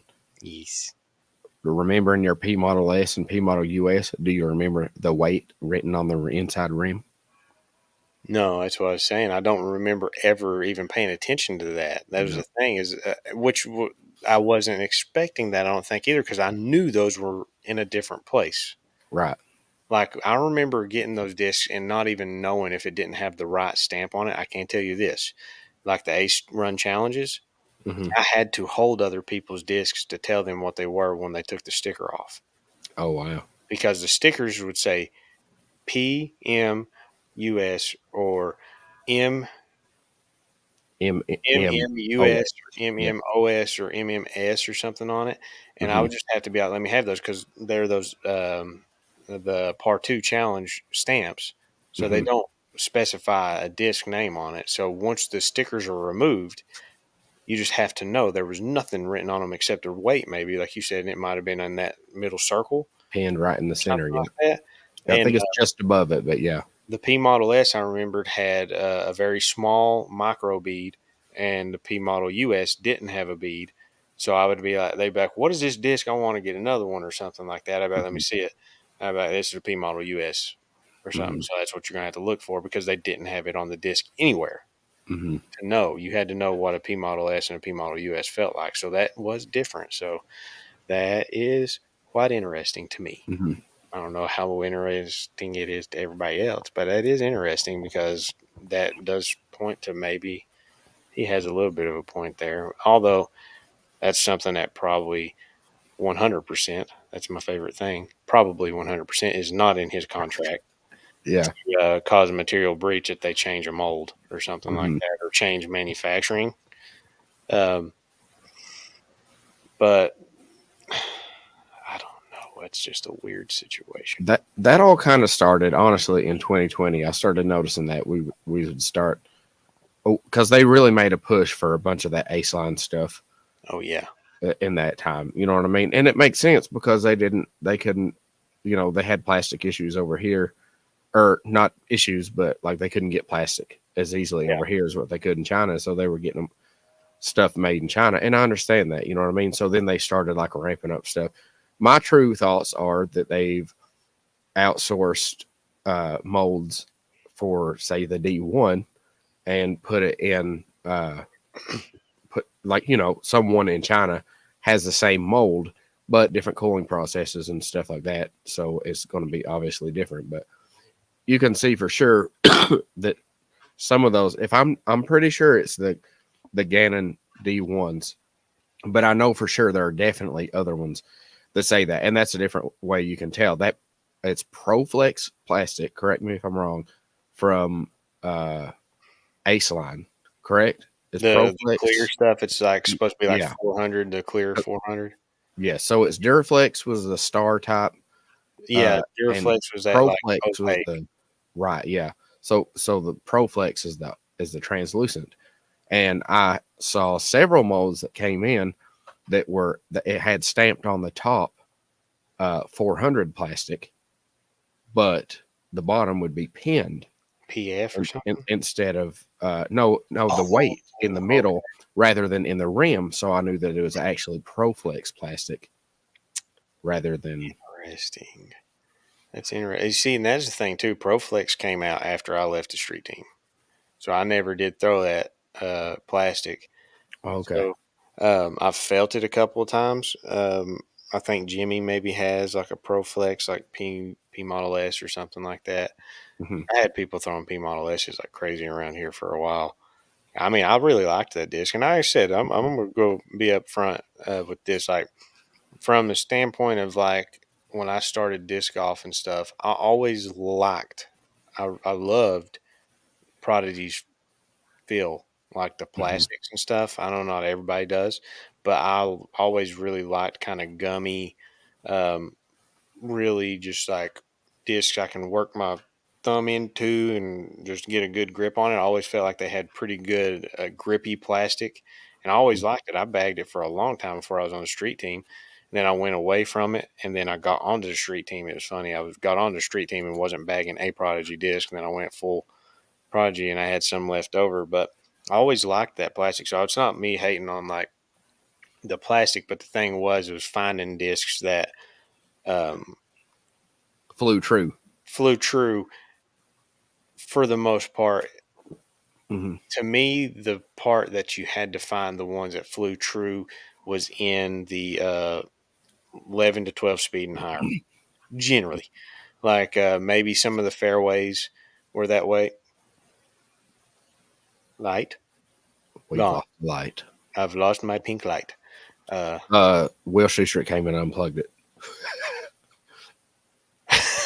uh, no, that was one of the things, like in the D1, D2, D3 thing. D4s generally, from what I remember, I never bagged them really, but they flew pretty much kind of how you want to. It was when you got to the D1, D2, D3. Um, I always told people I almost thought that those all felt very similar in hand. Hmm. It's almost just like they had different stabilities of the same disc, kind of. To me, I could kind of tell a difference between a D1 and a D2 in hand, but D2s and D3s felt pretty similar to me. And that's mainly what I threw. I didn't even really, the only D1s I ever bagged were Matio, and they didn't fly like what D1s were supposed to. Hmm. Those were very straight, very glidey discs, and they were. I didn't like the plastic because it's at 750, like stiff 750, but Hmm. they flew so good. They were like the disc I could throw the farthest in the lineup. But it's just they've had like 4,000 plastics too. Right. They Yeah. went through. They've had 400, 400S and 400 are the same thing, Mhm. but it was just 400S was the first name, I, and then I think it was a little different because that 400S used to feel really good, but I think it's the same base. I think it was supposed to be the same. Is Yeah. what it was. Like it wasn't like a new blend really that they were aiming to create. Because I've got Right. a couple 400S discs, which honestly too are probably going to fly more true than what the other stuff is too, because they were very early Right. too. They So could focus on those molds. they were very early, and those molds were new. So more than likely, the molds flew more like what they were wanting them to. Hmm. But you had that. You had 500 come out. You had 450. You had 750. I think there's even more now. I don't even know about, but 350G. you had one like the core team, like plastics were technically called something else. Yeah, you did have G's. You had 400G, Hmm. 300G, 350, 300 solid. Like there's so many plastics from Prodigy, but Hmm. um, it was always just like I was telling people most of the stuff I bagged was old stuff when I was on Hmm. the street team. Like it wasn't new stuff that came out. Like I had old, like Charlie hooked me up with some of those gray proto D2s that were those money runs. Hmm. Um, I had core team D2s and stuff, and those were like a few years out of what they had been produced. But like generally, like A3s, A2s, and stuff, these all flew how you expected them to. M4s generally would be straight to understable when you got them. So I feel like higher speed was where people had most of the problems, and Hmm. then the flashing stuff came in. I mean, that was, I'll tell you this too, at one point in time when I was on the street team, that was one of the things that was brought up that they were going to be working on quality control and making sure that flashing complaints were reduced. Basically, Hmm. they were looking on working on that. So I don't know. That was back whenever that one CEO was still there. I guess it was a CEO. I don't know, president maybe. I don't know. It might have Yep. been a president instead of a CEO. Hmm. But yeah, there was stuff that they were planning on working on. So I don't know where all that stacked up. I don't know. Well, in their defense, the more molds, and Prodigy's got a ton of molds, the more molds and more plastics that you have, there's going to be obvious. I mean, we talk about it all the time with the RPM trying to find like Magma Soft Tuies, and they're Hmm. a smaller brand. So you can imagine what it's like trying to keep up with all that. And that could be part of their problem is that they're focusing on too much of a wide range. You know what I mean? Like where Yeah, I feel like a Prodigy player honestly could get an A3, a PA3, maybe a PA5, couple M's, you know what I mean? M2, M4, and then some of your favorite like fairway and distance drivers, and you're good. You know what I mean? You wouldn't have to get too much. And that's kind of one of the things that I absolutely love about RPM is the fact that there's not too much. It's not flooded. You know what I mean? yeah, Not too many choices. And I guess we kind of, I know I got in kind of late on the RPM train, but still it's fairly early because they've only got 11 molds right now. You know what I mean? So, hmm, and a lot of people don't know this, I will say. My hot information in the thing here. I was actually called by Prodigy this year and offered a place on their team. And I respectfully declined and told them I want to stick with RPM for my third year. So They're, I mean, it just goes to show how much I care for RPM. You know what I mean? Like a bigger, much bigger brand. I feel like I made the right decision as well. This Now was that all this has happened, so this is exactly what I put up on the screen was how you handled getting that offer. yeah, Ruthless aggression.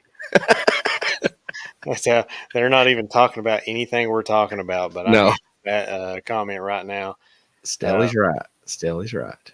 it He's was quick. ruthless aggression, and he Hmm. went off. I was in the store when he got the phone call, and he was yelling so much. There He was actually, one person in the store when I got the phone call. Don't think I won't call him in right now. you. No, Scotty Oh, you Bay. wasn't in the store? No, I was. I was. That's how they contacted me. No, that's funny. Um, I was curious if he's ever going to make that public knowledge or not. I mean, I don't I don't care. think it's on here like the people that I trust, the people that we kind of talk to on a weekly basis. You know what I mean? Bass singer's like, we got the real PA3, the real Dude, PA2s. it was actually there before. Yeah. Woo woo. Woo woo. There he is, that insane clown posse guy. I'm gone. Peace. I'm done. Yep. Um, Matt no, says P-Walk is an amazing disc. Agreed, sir. it is. I've been saying this here the past few videos that I've had to be walk in was I feel like it's like to me, it's me being honest, I feel like it's the best like tailwind mid range I've thrown. Hmm. I don't throw it a ton when there's unless it's a specific shot, because generally like a P walk, what it is for me is like flat release to a turnover the whole way, hyzer flip thrown hard to get it to flip up, and then late turn. Hmm. But with a tailwind, that thing, if it's a good stiff tailwind, I can throw it on hyzer, and all it is going to do is it's going to flip up, go straight, and ride for like 350, 360 feet or something like that. It's just going to be a dead straight, controllable disc at that point. So, I mean, I like that disc really for tailwinds. I mean, I threw it that day we played at, what's that school called? Sullivan East Hmm. or whatever on that downhill hole. And I think I almost got to the basket with it that day. It was a second shot. It wasn't my first shot. I threw a grace or something and hyzered out, and then I was like, I'm just going to hit this uh, P walk real hard because I think Cutshaw threw a mid, like a trust or something, past the Yeah. basket. And I went, what the heck? And I was like, I'm going to throw my P walk, and it was like in the circle on that hole, and I was like, holy cow! And it was just a dead straight like hyzer flip. So P walk is really nice. It doesn't. It's one of those ones like people. A guy I showed you today. The people talking about Simon not throwing the glitch this weekend or something like that. It's one of those discs. Like I love the P Waka Waka. It's not one you're going to see me throw a ton, Right. but I Yeah. still love the flight of it, and I still think it's a useful disc. But every disc that you bag doesn't have to be one you throw every single time. You can love the disc, but it be situational. Exactly right. It's like the Kiwi, the current Yeah, Kiwi, the new run. I hardly have a use for it because I don't throw forehands. You know what I mean? Often, but I know it's there when I need it. You know what I mean? yeah. I mean that disc is really the one. Even out of the drivers I have, in general, if I don't have to get a lot of distance and I need a skip, the Kiwi is probably what I'm going to have to throw to get Mhm. a gigantic skip. It's one of those ones that'll do like a 15 foot in the air jump if you get the angle right on it. Mhm. And I used that in a tournament at Harmon not long, like I think it was late last year. I got stuck behind a tree on one of the new holes that they have that was the temp holes, and now they're not necessarily temp. Mhm. There's like a bush tree right in front of me, and I was like 40 feet from the basket. I barely threw a forehand, just barely pitched it and put it on like a crazy hyzer angle. Thing flare skipped up and went 15 feet past the basket, and I saved the par. Mhm. I was like, that's nice. The only time I threw it that weekend, only time I threw it that weekend, but it gave me a crazy good skip, and I was like, that's the only way I can get to the basket is to get a skip. Like I couldn't throw an air shot because there's one in Mhm. bushy trees or something, so I had to throw under it and skip off the ground next to the tree. Mhm. So I mean, yeah, there's stuff like that you can utilize, but I guess when we with us going into that side of things, I don't know. There's not much else to say about the Gannon stuff. I don't think really. We're just gonna keep Yeah, Prodigy. I know. Yeah, I mean, I don't. Yeah, I here. I'll do this. Can I say two things Yeah, to I help don't care. I was explain? just saying I'm running out of stuff to say about it. Right. Yeah. No. No. No. Not about pro. I'll switch it up as well. But Oh, one okay. thing I wanted to shout out, Stelly. He said he loved my box that I created. A lot of work went into that, sir. Oh, the So box that you sent. Yeah. yeah. And then also I wanted to say that, and this is where we can kind of switch. Is I watched your in the bag today. For those of you who haven't seen it, Oh yeah. watch Josh's new 2023 in the bag when we get done tonight. But uh, I was so happy to see that you're actually bagging every single RPM disc now. Yeah, I do. I do have every disc in the bag. There's still spots like it's weird because I know people tell me. Well, I don't even have to ask. People don't have to tell me. I know they're thinking, so I just go ahead and say it. I've got a lot of overlap. Hmm. It's the way I roll with stuff right now. Like the Huya. Hmm. I mean, I'm not. I don't try to hide nothing.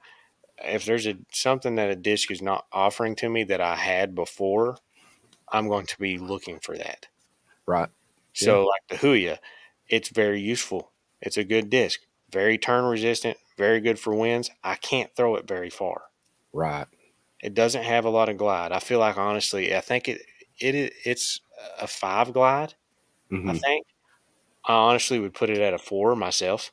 Three and a half or a four, Well, honestly. yeah, I Yeah. mean, if I'm comparing it to another like fairway that has like a 5, Yeah. I'm going to put it at least at a 4 Hmm. because it just doesn't have a ton of glide. Like I said, it's one of those discs that it has a useful shape for me, Hmm. but I want that shape in another distance as well. So that's why I was looking for a while, and that's why I started bagging the Terra because I throw them on the same shots, but it's whenever I need that shot to go further, but not from a distance driver. Right. There's advantages to throwing a smaller rim disc Hmm. over a distance driver sometime that could get me that shot because those faster discs are more finicky. Hmm. This is just my gameplay. That's how it is. So that's why like I've got a Terra and two Huyas. I'm beating in that Strata Huya. I just don't like throwing fairways in a plastic that's that stiff. It's like throwing the old 750 H1s or whatever. Feels Yeah. like a brick. If it was in Magma Soft, I'd probably be all over that because I love that Magma Soft Kodaku. Hmm. I like that plastic. I really like You that too. plastic. So I You mean, almost talked me into, dude. I don't know what to do because I love that. I almost want to take out the Feldberg again, but because I don't need three Kotakus in my bag. You know what I mean? just take it out and write Feldberg on the Magma Soft. How about this? How about I send you the disc and you send it to I Dave can't. Feldberg and get him to sign it and then send it back to me? Hey, I have No, had we some. already know how my first meeting with Dave Feldberg went. I was way too shy. Listen, We had that discussion. I'm very not shy when it comes to talking to people. I'm pretty blunt whenever it's just something to come up. I try not to skirt around it. So, like Mhm. a long time ago, I dyed some Emacs for a tournament I was going to in Florida. I became pretty good friends with the people at that Defuni the Funiac Springs course where Allie's grandmother lives. Is called Defunct Disco, and their whole uh, like theme around the course was disco. So like they had like stamps would be like old school like disco with like a person like holding a disc in like the disco dance type of thing and have disco balls and stuff. So I Mhm. was like, well, I'm gonna donate some Emacs to y'all's tournament, and I'm gonna dye them. And I took Emacs silhouette and redid it, but put an afro on him, and I called them Funk Emacs. Oh, that's cool. So I was like, I messaged him. I was like, hey, I'm dyeing this disc for a thing. Will you sign? If I ship this to you, will you sign it and then let me ship it back to the people so they can give it away? And he was like, yeah. Gave me his address and I shipped it to him. And he signed it. So I mean, sometimes you just gotta be blunt. Yeah, that's cool. Like, I got this little guy here who really wants your signature, Felberg. This little guy. Hey, I Oh, do have that's a funny. Felberg signature. Do you know Do that? you? Yeah. It's on a first run mace. I've got it too. I forgot about that. I've got it on a DVD. On a DVD? A DVD. Do y'all remember those? Yeah, I I don't got know. VHS. Do you remember those? I don't know if mother's caught up to what a Uh, DVD is yet. Probably not. Probably not. Apparently, he's an old man Oh, calling well, me young, he's so not. he probably don't know. A DVD is a digital video disc. Well, I won't put his comment up, but have you I seen see it. it? Yeah, Oh. we've Hey, all got mother, opinions. That's fine. mother, you're banned. Look at this. You're banned. Oh, By the way, that was mine in the bag. no, he's got two in the bags, and neither one of them are Prodigy anymore. You heard? Ellie, are Sorry, you I'm not saying getting this is back what there. the actual numbers should be? Yeah, he was, and Okay, I agree. I I 100% agree. guarantee they are. It says a 5 on it because I It's was looking. 7502 is what the numbers say on the disc, but Oh he's yeah, right. It's I would agree with 7403. that numbering then. Yeah, I would agree with that. Yeah. I can, if I could get like a Magma Soft or even maybe just a softer plastic than what Strata is, I think I Hmm. could get a similar shot to what I want because the Strata one is flying pretty close to what I would prefer. I just don't like the feel in hand with the big rim and it being so stiff. I can't, like, the flight plate, at least Hmm. right now, is so stiff that like I can't even push it down. Um, like I said, that might be just because the weather stays closer to like in the 40s and 50s right now. Right. But Yeah. I like the way Magma Soft plastic feels. I don't So know if I they make the Huey and Magma Soft, do they? don't think they do. I mean, I think they only make it in Strata because whenever I got my pack, I went through and it only had Strata listed. Or Okay. I would have got it in Magma because I prefer Magma over Strata. Yeah, it's a little softer. So if they would have had that as an option, I would have. And it could have just been that they haven't either made it or um, it wasn't in stock. I don't know. Yeah. Oh, it could be that too. Yeah. Staley saves you, mother. Yeah, he What a said, guy. just don't tell, just tell him to treat people like. I thought he was talking about me for a minute. I'm like, hey, I treat you fine. Basinger's the one that don't like it.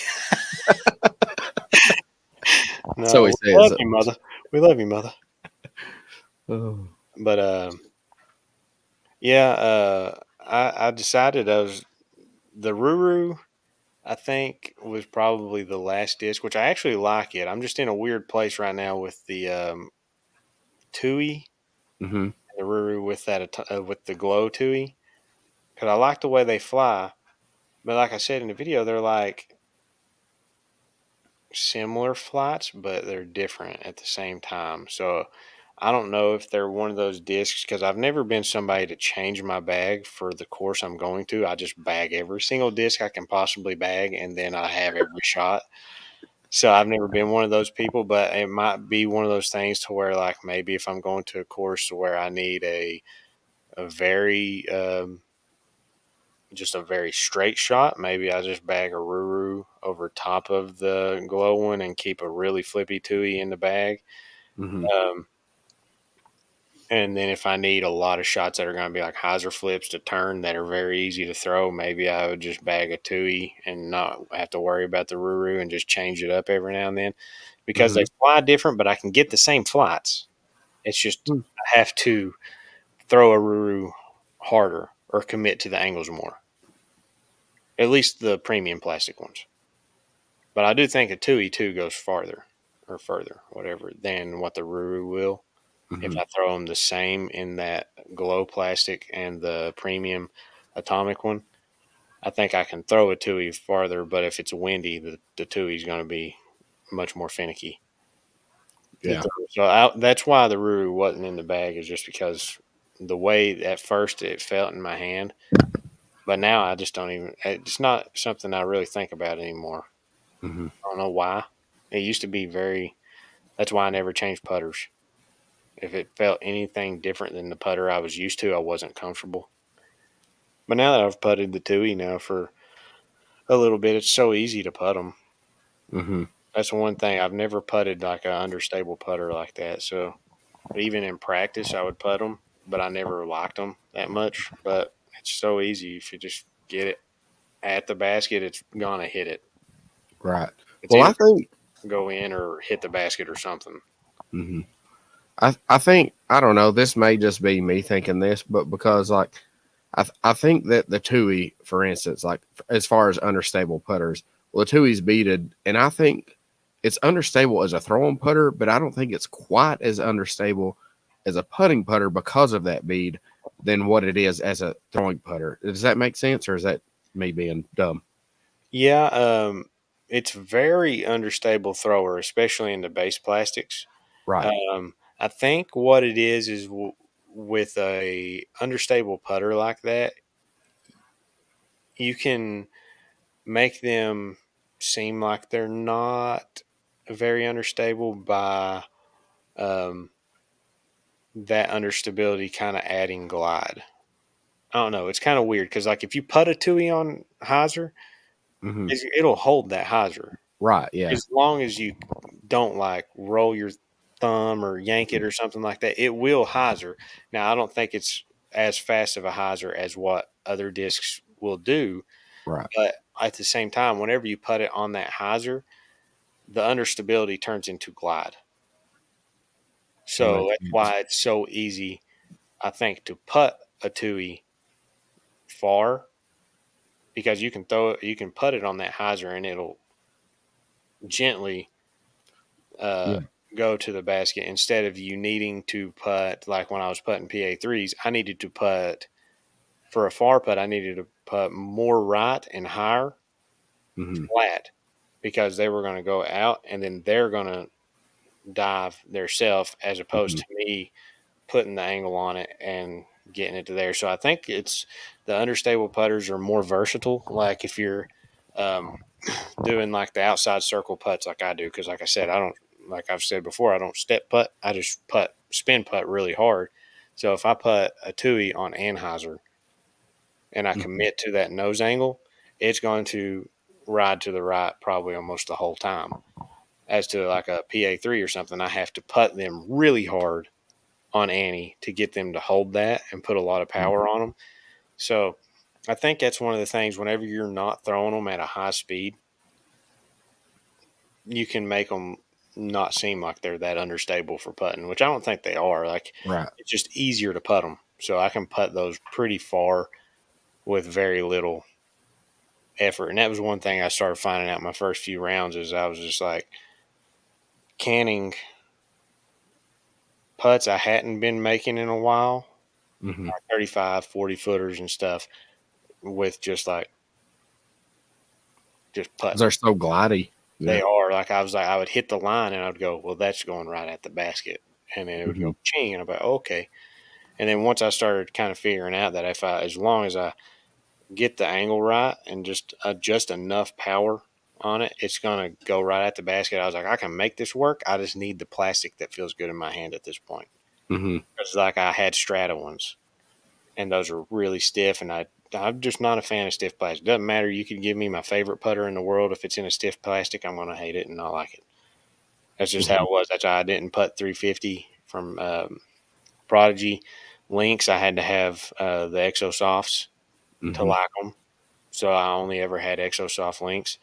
Um, I don't think I've ever really putted a hard plastic that I liked. So once I got the Magma Soft ones, I would like them to be a little bit flatter, but I don't even think about that anymore in my hand. It was just something I was used to.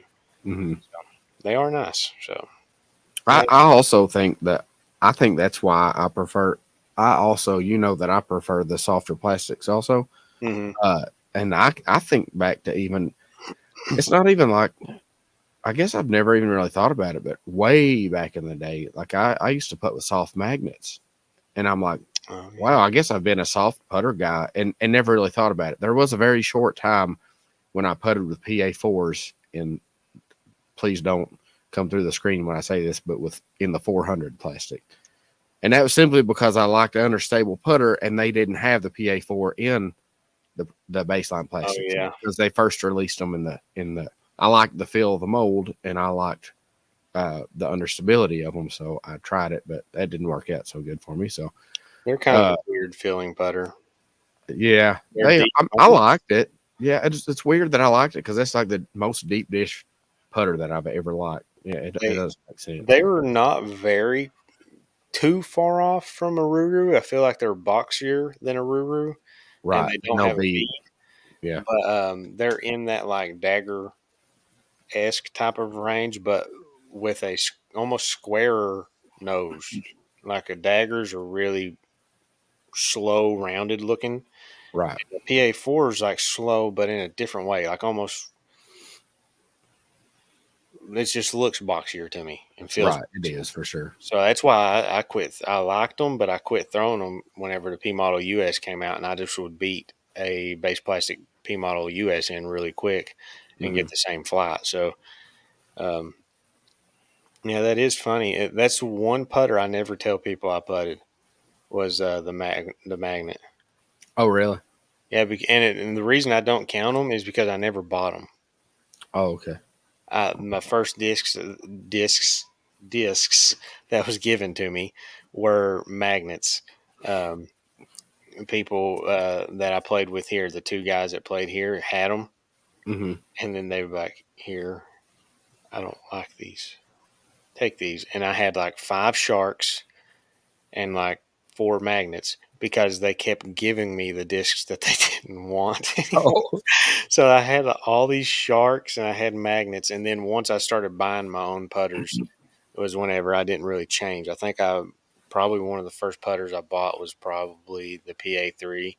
I won't mention the Franklin sets that I purchased, Was which that because of me? yeah, no.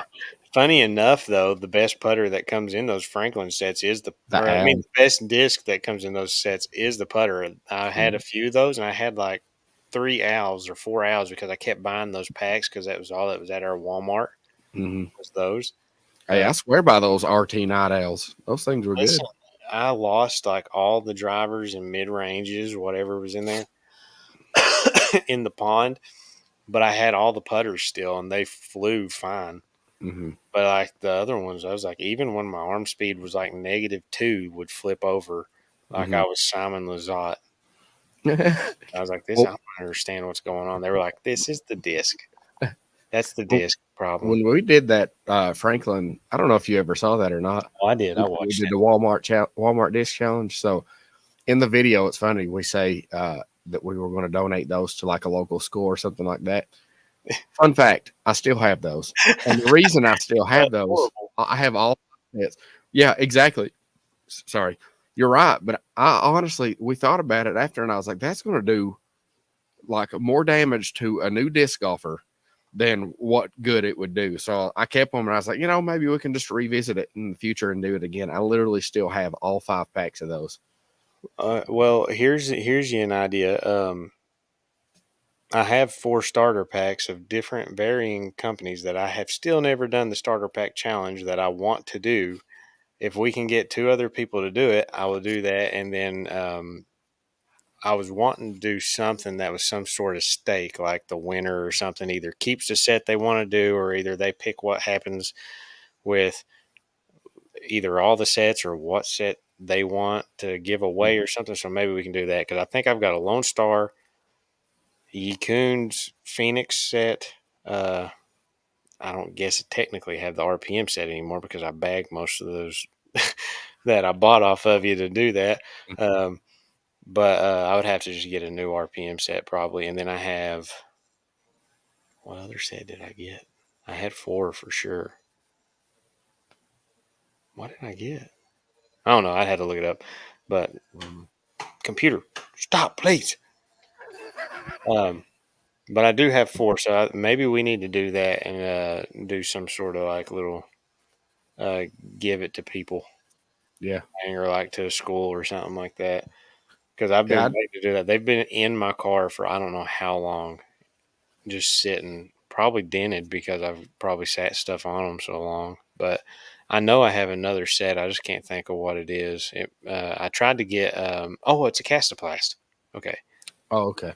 I tried to get sets that were not the common beginner sets that people would get, like the Dynamic or the Innova. I wanted to get more obscure Hmm. sets, so I wanted to do that, and then have four people, and we have to like rotate the sets every four holes Hmm. so that everybody uses every set. All of that's cool. Yeah, so I wanted to do that, but like have it to where like we do something to where somebody gets to pick the set they start with. Because Hmm. maybe on each course, if you have an idea where way something or on the course, uh, if you know kind of what a set might fly like, you can be like, I want that one for the first four holes or something Yeah. like. So I want to do something like that. So maybe we can. Maybe that can be what we do with Charlie and what's his Oh, name? that would be Steven? interesting. Yeah, scans. So Steven Yeah. scans really. Yeah, we got to get that together.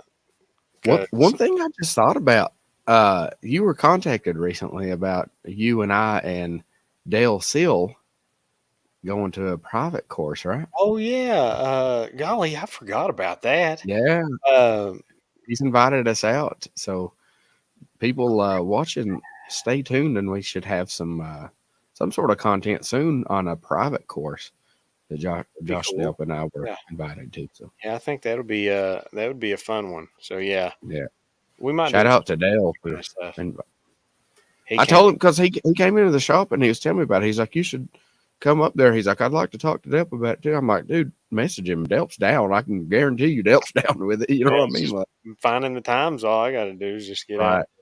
to do it. But he came over to the league rounds.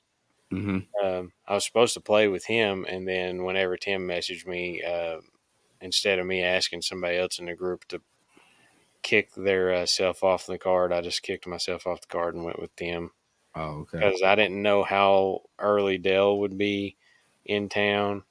Hmm. And it was like going from 2 o'clock to a 10 something tea time. So I was like, I'll just kick myself off. But I've not ever got to play with Dell yet. But it was funny that ended up. Did you end up knowing him because of the disc we found at Lehman? Because that's whose disc it was. No, it's not. Are you Yeah, it serious? was. I Yeah, did it's not whose disc know it that. was.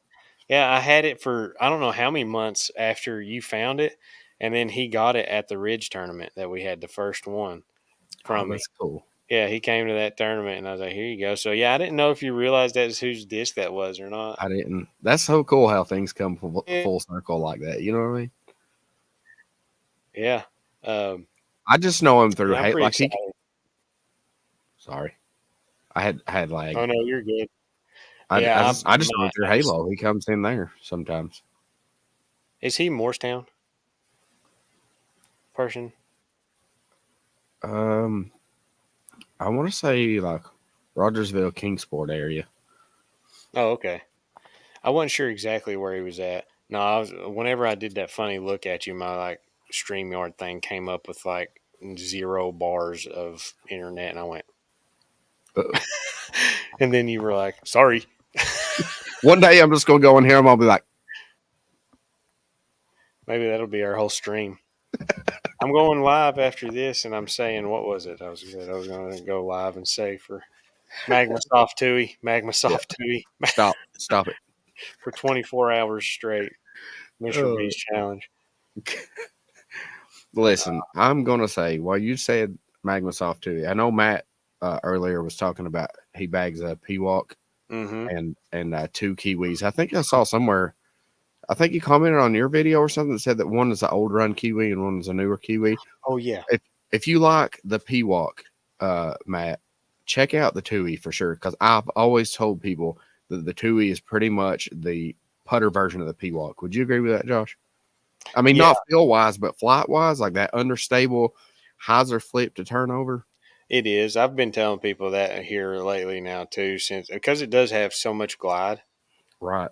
Um, that's partly probably from it being like a 3 speed, but I mean, even when you hold it up against like a PA3 or a Link, the nose, what I'm calling the nose of Mhm. the disc, is um, narrower than a PA3 or a Link.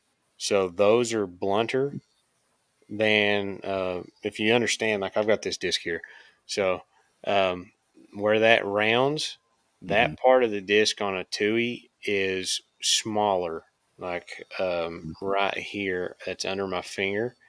This part right there is narrower, narrower than a PA3 or a Link is. So it makes me feel like it is a touch faster Mm-hmm. because the rim is more Sharper. concentrated and sharp than Mm-hmm. what those are. So I feel like that's where some of that glide comes from through Right. having a smaller nose on it.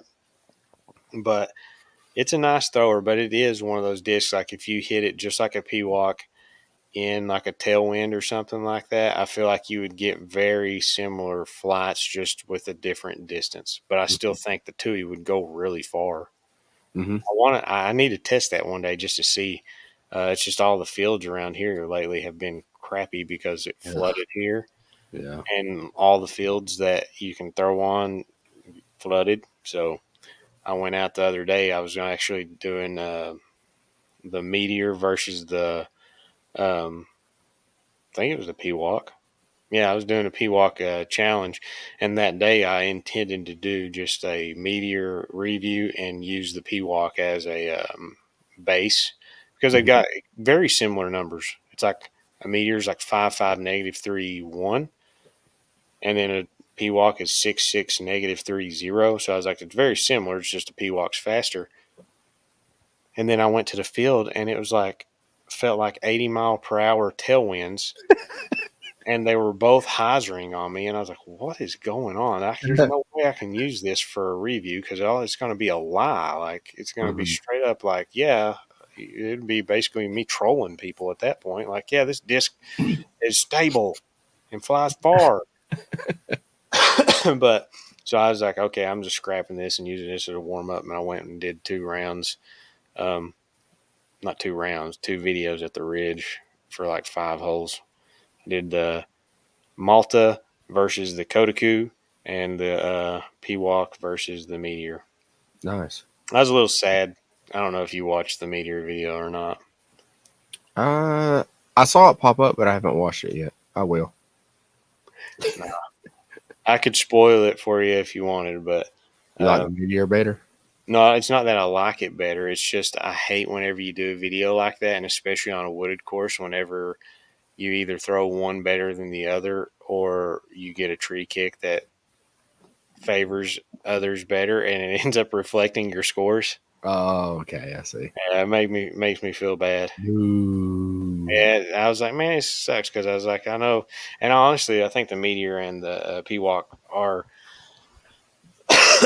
different uses, or at least are the same use for different level players. Maybe Yeah. like I think a low level player can get the same shot shape with a Peacock as a distance, like a good distance possessing pro could get the Meteor to do. Okay. Yeah. I see what you mean. Because like if I'm throwing the Meteor and a Peacock, I see a difference in them. Mm-hmm. But I feel like if I handed somebody a Peacock doesn't throw quite as far as I do, and I threw the Meteor, we'd probably get similar flights out of them. Mm-hmm. So I might have to get a water here in a minute. My throat's like about to get me. Um, I don't have one really close. I'm gonna run really quick. I don't know if you can talk for a second about anything. All right. I'll tell the story about since we talked about tuis. The first time you saw me throw a tui. Do you Yeah, remember? do that. I'll be right back. All right. So as he's going off there, I'll tell you the first time Delp ever saw me throw a tui. It was, of course, a Magma Soft tui. Those are the ones I love throwing. But he came to the shop where I work at, Halo, and the way the shop is, if you've not seen it, there's like a porch out there, a concreted porch, and we have a 9-hole disc golf course there. So if you walk out the front door, you're on the porch, and it's like a covered porch with columns over here, and then of course the shop on your left side. And I told Delp, I said, you need to bag a Magma Soft Tui. And I was like, here's why. I walked out the front door, threw my Magma Soft Tui on some hyzer. It flipped up and went right in the basket over between the trees over there. Just nailed the perfect little tunnel shot and threw it right in the basket. I'm sure you remember that, Josh. I remember it very vividly. I was just like, what the heck? But And now he bags the Magma off to him. I'm just saying. that was the very first time I think I played Halo too. Oh, cool. Nice. Yeah, you just stepped straight out on the porch, and this is why you should bag a tui. Or this is why you bag a tui. Just ching. If it misses the basket, it's going to be like a max distance shot, probably. Yeah. Well, there's the tree right behind it. Oh, So yeah, it, it is you true. would have hit that. And Fly over there into the horse's pasture, yeah. bank off of it. No, it was Uh, pretty cool, though. But, okay, my throat's a little bit better. Mother, I saw that you said that your putter will not have a bead. Maybe he would like the Takapoo better. It's more Now, like the P2 kind of AVR, older AVR kind of disc. yeah, Like a DX, not a KC because they've got a bead, but like it's non-beaded and it's very similar to like a P2 yeah. ish. If you don't like beaded putters and maybe you're used to that AVR or like Basinger said P2, I feel like I've told people at least the Takapoo is very P2 like in feel, but I feel like it's just a touch shallower. If Right. you Yeah. ask me, I don't think it's quite as deep as a P2 feels. Um, you might like that. I tried with it for a little bit, but I've never the one disc in my bag that's always had a bead has been my putting putter. I don't know if that was from my origins of having because correct me if I'm wrong. A magnet has a bead, right?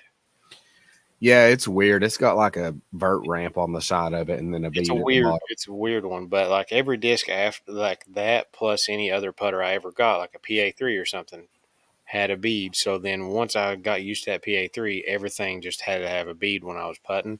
Hmm. So when I was trying the Takapoo, I was trying to make it work, but it just didn't feel like it came off my hand correctly. Now I love throwing the Takapoo; I throw it a lot, Hmm. but putting it just wasn't working for me. So that might be the way you go. That's their most stable putter. I Right. won't say that it's beefy Mhm. or like overstable, but it is the most stable putter that you'll get from RPM, and probably the one that would feel most like any other disc. Right. Yeah. A lot of the discs that you get from RPM have a fairly unique feel to them Hmm. in hand. Not all of them, because I mean you can't get too crazy unique once you get to like driver and like fairways and stuff. They all have a similar feel to them, but like their putters in general, besides the Takapoo, are very unique feeling in hand. Yeah. Um, the Kia is, but there is a disc out there that feels like a Kia is the A3. And the Um, Gator as well. the Gator. People tell me about the Gator all the time. I never say the Gator because I never threw one, but Mm-hmm. they do. I think somebody let me feel their Gator one day, and I was like, that does feel a lot more probably like a Gator than an A3. Hmm. But that one's pretty unique feeling, and then I mean the Peacock's kind of unique as well. It's not like anything crazy, but I don't know of like many mids that necessarily have the exact same like in hand feel.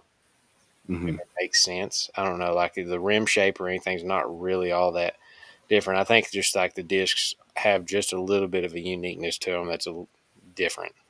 Hmm. So I yes, think with the Peacock though, I think what makes it different is I think it's closer to like yeah, I know it's a 6 speed, but it is like a fat fairway driver. You know what I mean?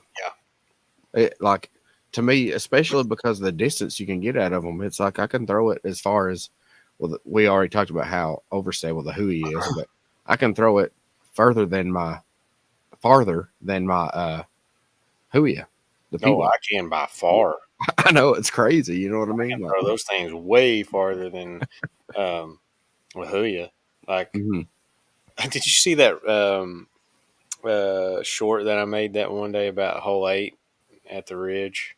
It's hole 9 now, the uphill one.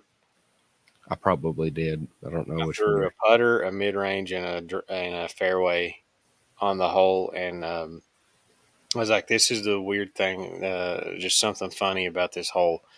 And I threw them all the same power and everything, and they all just ended up right at the basket Wow. instead. And one was an envy, one was a hex, I can't remember if I tried a P walk. No, I did a hex just because it was windy that day and I didn't want to overturn the P walk. So I threw a hex, and both of those were first shots and they were parked. And then I threw a Huya on a flex line, and it was the shortest one. Oh wow, that's It was crazy. funny. It was still in the circle, but it was shorter than the putter and the mid range. Yeah, that's funny, huh? Yeah, I threw it on a flex line and it actually worked out. I was like, I'll take this any day, but Hmm. um, you need like a glider or disc to actually get way up there. But I was like, it's Hmm. just funny because I can throw. I was like, it doesn't really matter what speed I throw. It's just how hard I want to throw something. Hmm. It's sad because I have like a surplus of Hurias. Because when I first switched to RPM and I'm looking at the flight numbers and stuff, and I'm like, okay, Qatari, very overstable, higher speed. Kahu, overstable, higher speed. Uh, Kiwi, ridiculously overstable, and it's a 10 speed. And I was like, 7502. I'm like, who is probably going to be my go to driver? Is before the Pekka Pekka was out. You know what I mean? I was Yeah, like, this is what I'm going to be throwing. So I found a bunch online and I bought a bunch of them and I've not switched one out yet because it's so stable. You know what I mean? I'm like, I really thought that it was going to be like my go to disc, but there's no way that could be my go to disc because I just don't have the arm for it. yeah, it's crazy. It's a great disc. It's just not, I just very stable. This thing felt sounded like it was about to fall apart. Uh, It's it sounded like there's a bead in there rattling around. Um, I'm trying to think. I mean, we're at 2 hours. Do you want Mhm. to do the game thing and just? Oh yeah.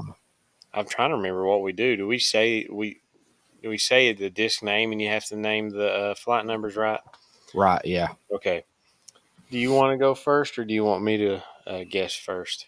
Um it don't matter. You can pick. It's your podcast. You let me know what how you want it. I'll pick you one Okay. first. Let me get the The numbers phone. up really quick. So, if you're not familiar with this game, what we do at the end of every podcast on this channel is we pick a disc for each other. I think we usually do two, and then um, If the there's a other, tie, we let the yeah, comment. we let the comments pick.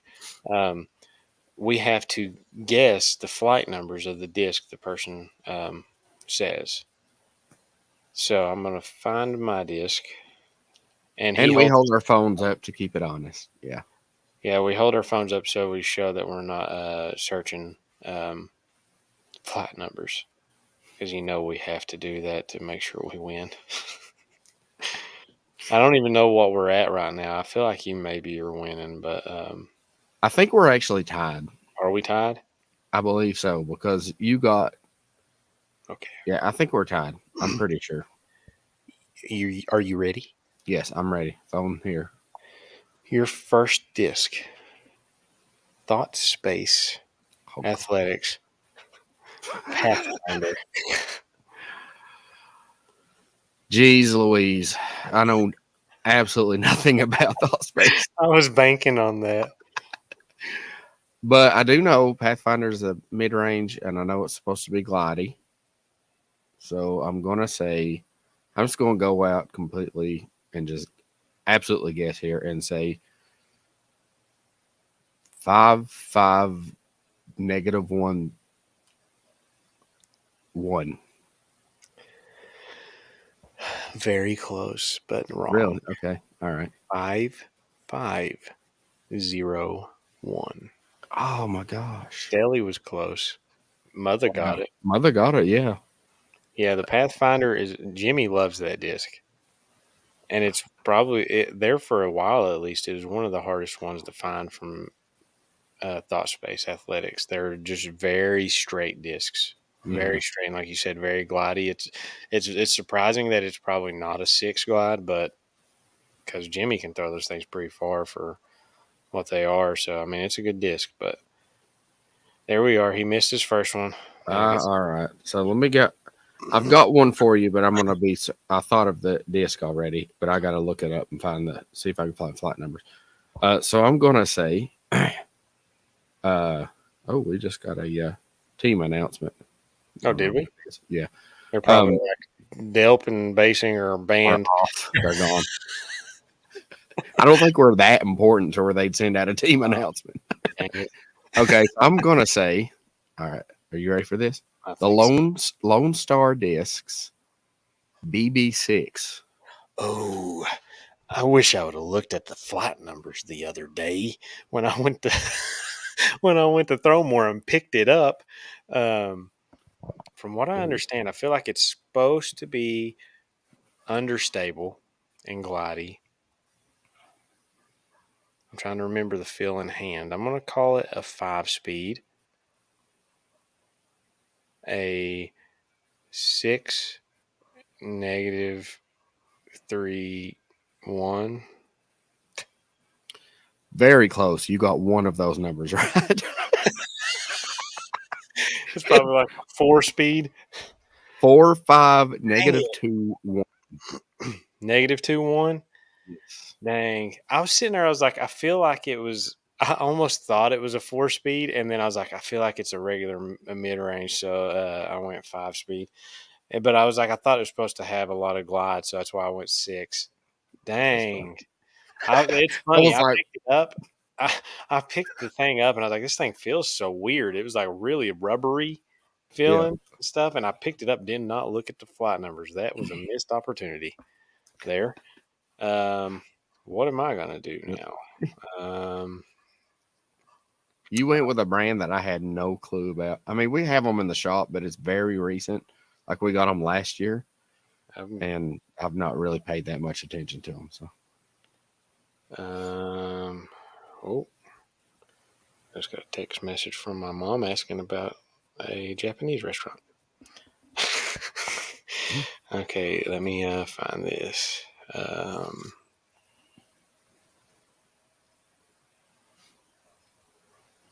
Computer, please calm down.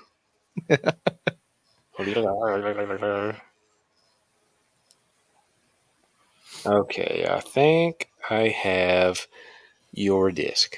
okay, Are you ready? I am ready, sir. The Yikun Oh, jeez. shoe. The shoe. Shoe. They've got one called it like a SHOE shoe. SHU. Oh, okay. The shoe. I, uh, Uh, I don't even know what that is. I don't know if it's a I putter, mid was, range, fairway driver. Don't give me no hint. I'm just gonna I was say thinking on that. 11-5 negative 2-1. That's what I'm going with. So close. You're lying. Let me. I had infinites numbers up, but I can go by those because you're so far off. 4, 5, negative 2, 1. You said so close. I was almost going to go with the distance driver, and I was like, this one's so weird that he might not know what it is. And then I looked at it, I was like, it's almost the same. It is the same flight numbers as the BB6. Oh, that's hilarious. 4, 5, negative 2, 1. Isn't that what Uh, the BB6 I was? It think was it a 4, was. 5, negative 2, because I said Yeah. negative 3. That's pretty good. I Oh got you wow. on that one. I got you on that one.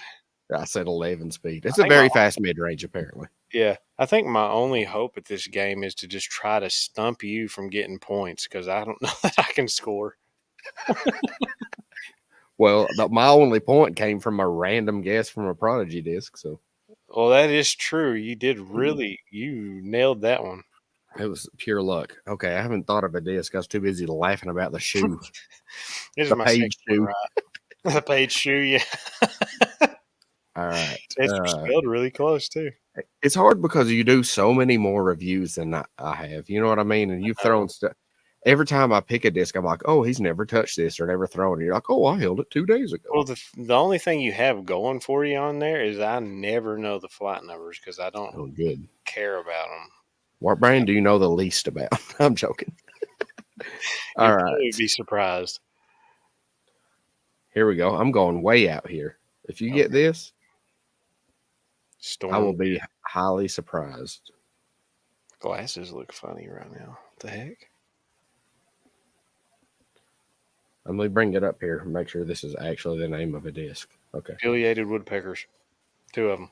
That's that's so weird that you said that because I'm going birdie here. Are you? Yes, let me. My Come phone, on. my computer sounds like it's going tree chopping. Okay, are you are you ready? I am. I want the flight numbers of the Daredevil discs Gray J. I picked one up. God, Throw more. I'll never win. It's one of those things that I did not look at it because Daredevil discs do not appeal to me at all. They were No, they're kind of plastic. actually getting me to. They was like, here, you should review some of these, and they like let me feel like a devil hawk. And I saw the Gray Jay, and I was like, that's weird. Hey, Uh, if they want tell throw more, if they want to donate me some of the ones with the birds on them, I'll take them. oh, okay. Well, I'm just gonna speculate because I can't remember what it is. Let's go with a 7402. Oh, I got it right. Uh, 14 Uh, 405. Man, That I is got an two of the numbers right overstable though. bird. Yeah, Yeah. you did actually. I couldn't remember what it was. I was like, I'm going to go fairway because we've done like four mids now. Yeah. So I didn't even know. I'm not going to lie. I had no clue what that disc was. I just remember seeing the name the other day I and I was saw like, it. I remember the stamp of it whenever you said it, but I did not remember feeling the disc. Like they do weird stuff too because they'll call. I think it's I think it's them. The same disc will have a different name in a different plastic. yeah. Look, Matt almost got it right. Yeah, he did. That's Matt. wow. Oh wait. Oh yeah, I was looking at Mother's. Yeah, Matt was really close. He What I backed say? 14405. 14.5. 14.4. Yeah, I think oh 05. Because I said 4 and 0. I said 7402. Yeah, 14405. Is either he's like very knowledgeable in disc golf or that was a really good guess because Yeah. I would have never guessed a 14 speed. The Gray No. Jay is a beautiful little bird, by the way. Well, I guess we're tied at the moment. So Yes, we now, are. oh, that's cool. He's adorable. Hey, oh, I was about to say something. Never mind. Um, we got to come up with a tiebreaker, I guess, then. So, Well, ow. So, what is it? Is it Stelly or Mother or something? I'm first going to person give to come in a disc. How's that? first person to comment a disc, and then we've got to both try to guess it. Right. Oh, Is it whoever does it first gets the numbers right first? This is uh, usually better I say model. we just get one guess, and if nobody One gets it guess and right, then whoever's the no closest. points. Okay, Google and Siri is not a disc. All right, Stelly, So Mother, Matt, go give us a disc name. Any name. Any name. No. Venom. Oh, Oh, that new is Venom or discraft. old Venom Uh, though? I guess. Are we going new? Oh my God, they both Ooh, chose Venom. wow. Are Okay. y'all in the same room together? So we Oh, get one okay. guess.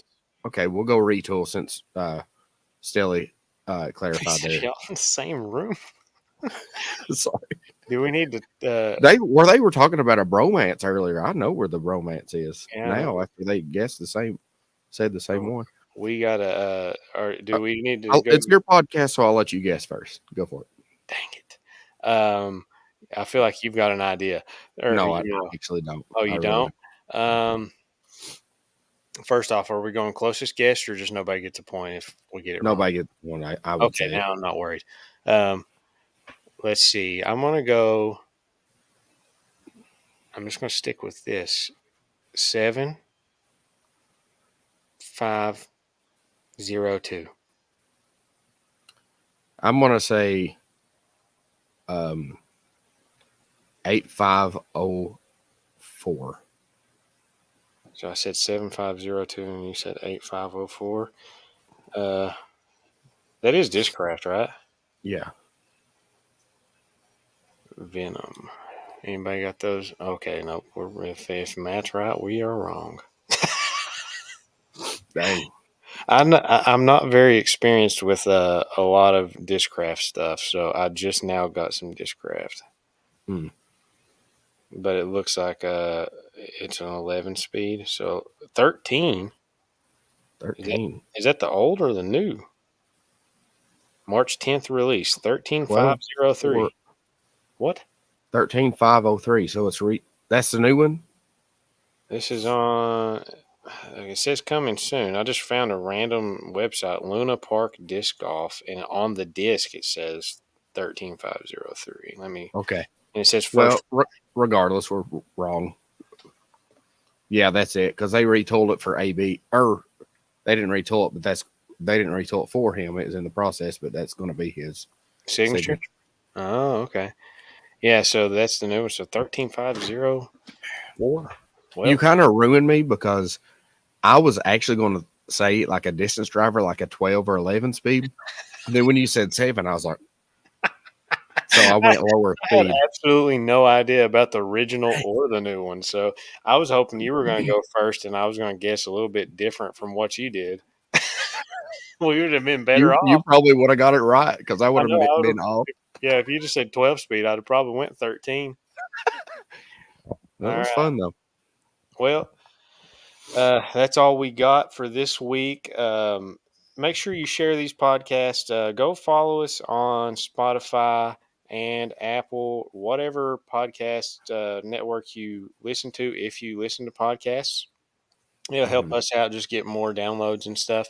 But also remember, next week we're over on Bass Singer's channel for the whole discussion, and we will be talking about the back nine of Lehman Field Disc Golf Course Hmm. over here where I live Right. in Pennington Jo- Gap, Virginia. So Josh Delp design course also. yeah, So one of my very first course design actually. So it's fun to talk about. So join us over there. Make sure you're subscribed to both of the channels here, and let us know.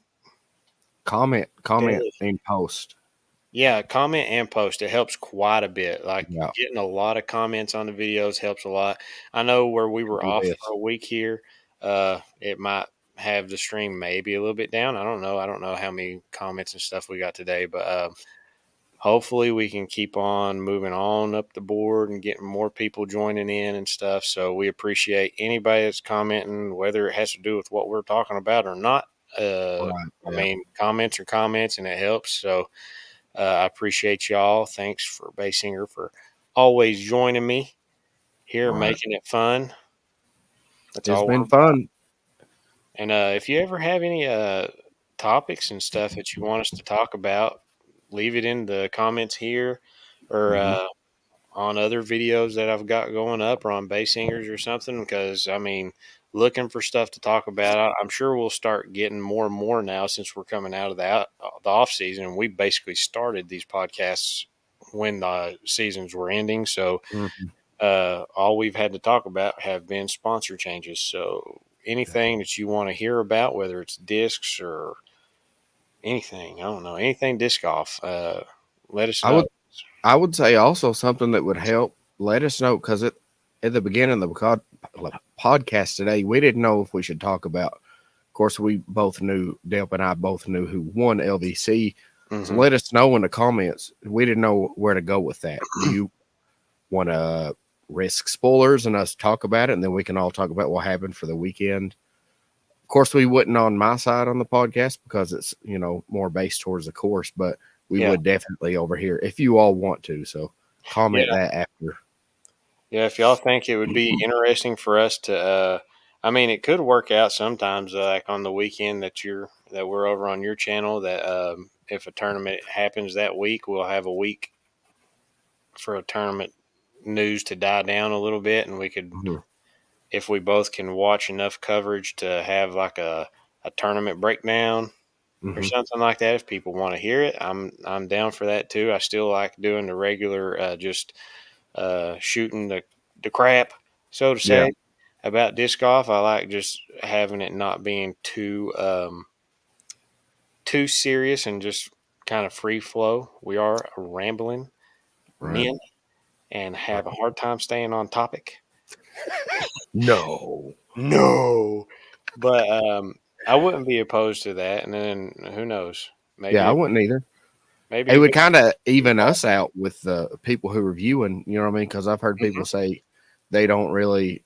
I've had a couple people tell me they don't really tune into the podcast because they've not played the course, and I understand that, but that's also Yeah. why I share it ahead of time, so you got plenty of time to watch the videos that Delp and I filmed Hmm. there. So Yeah. So I mean, let us know what you would like to hear because, like I said, we're always looking for ideas. The the YouTube and podcast whole is deep, and finding stuff to talk about is kind of endless. It's just figuring out what people want to listen to and mhm, what people really will get behind. So we want to hear from you. But right. that's all I got to say. You got anything else? Just shout out to the day ones that we would have been here since day one. Yeah. Mother and Stelly. It's awesome that y'all have been here since day one podcast and been on almost every, I think on every single one since. So you guys are Yeah. awesome. Thank y'all for that. Thank Yeah. y'all for all the comments always. For sure. Yeah. We appreciate all the viewers. So let's go eat some food. I'm hungry. Same. I got some pizza calling my name. Mm, nice. All right. That's all we got. Till All right. next time. Peace. Awkward outro. It looked like you flipped the camera off there Oh, for a sorry. minute.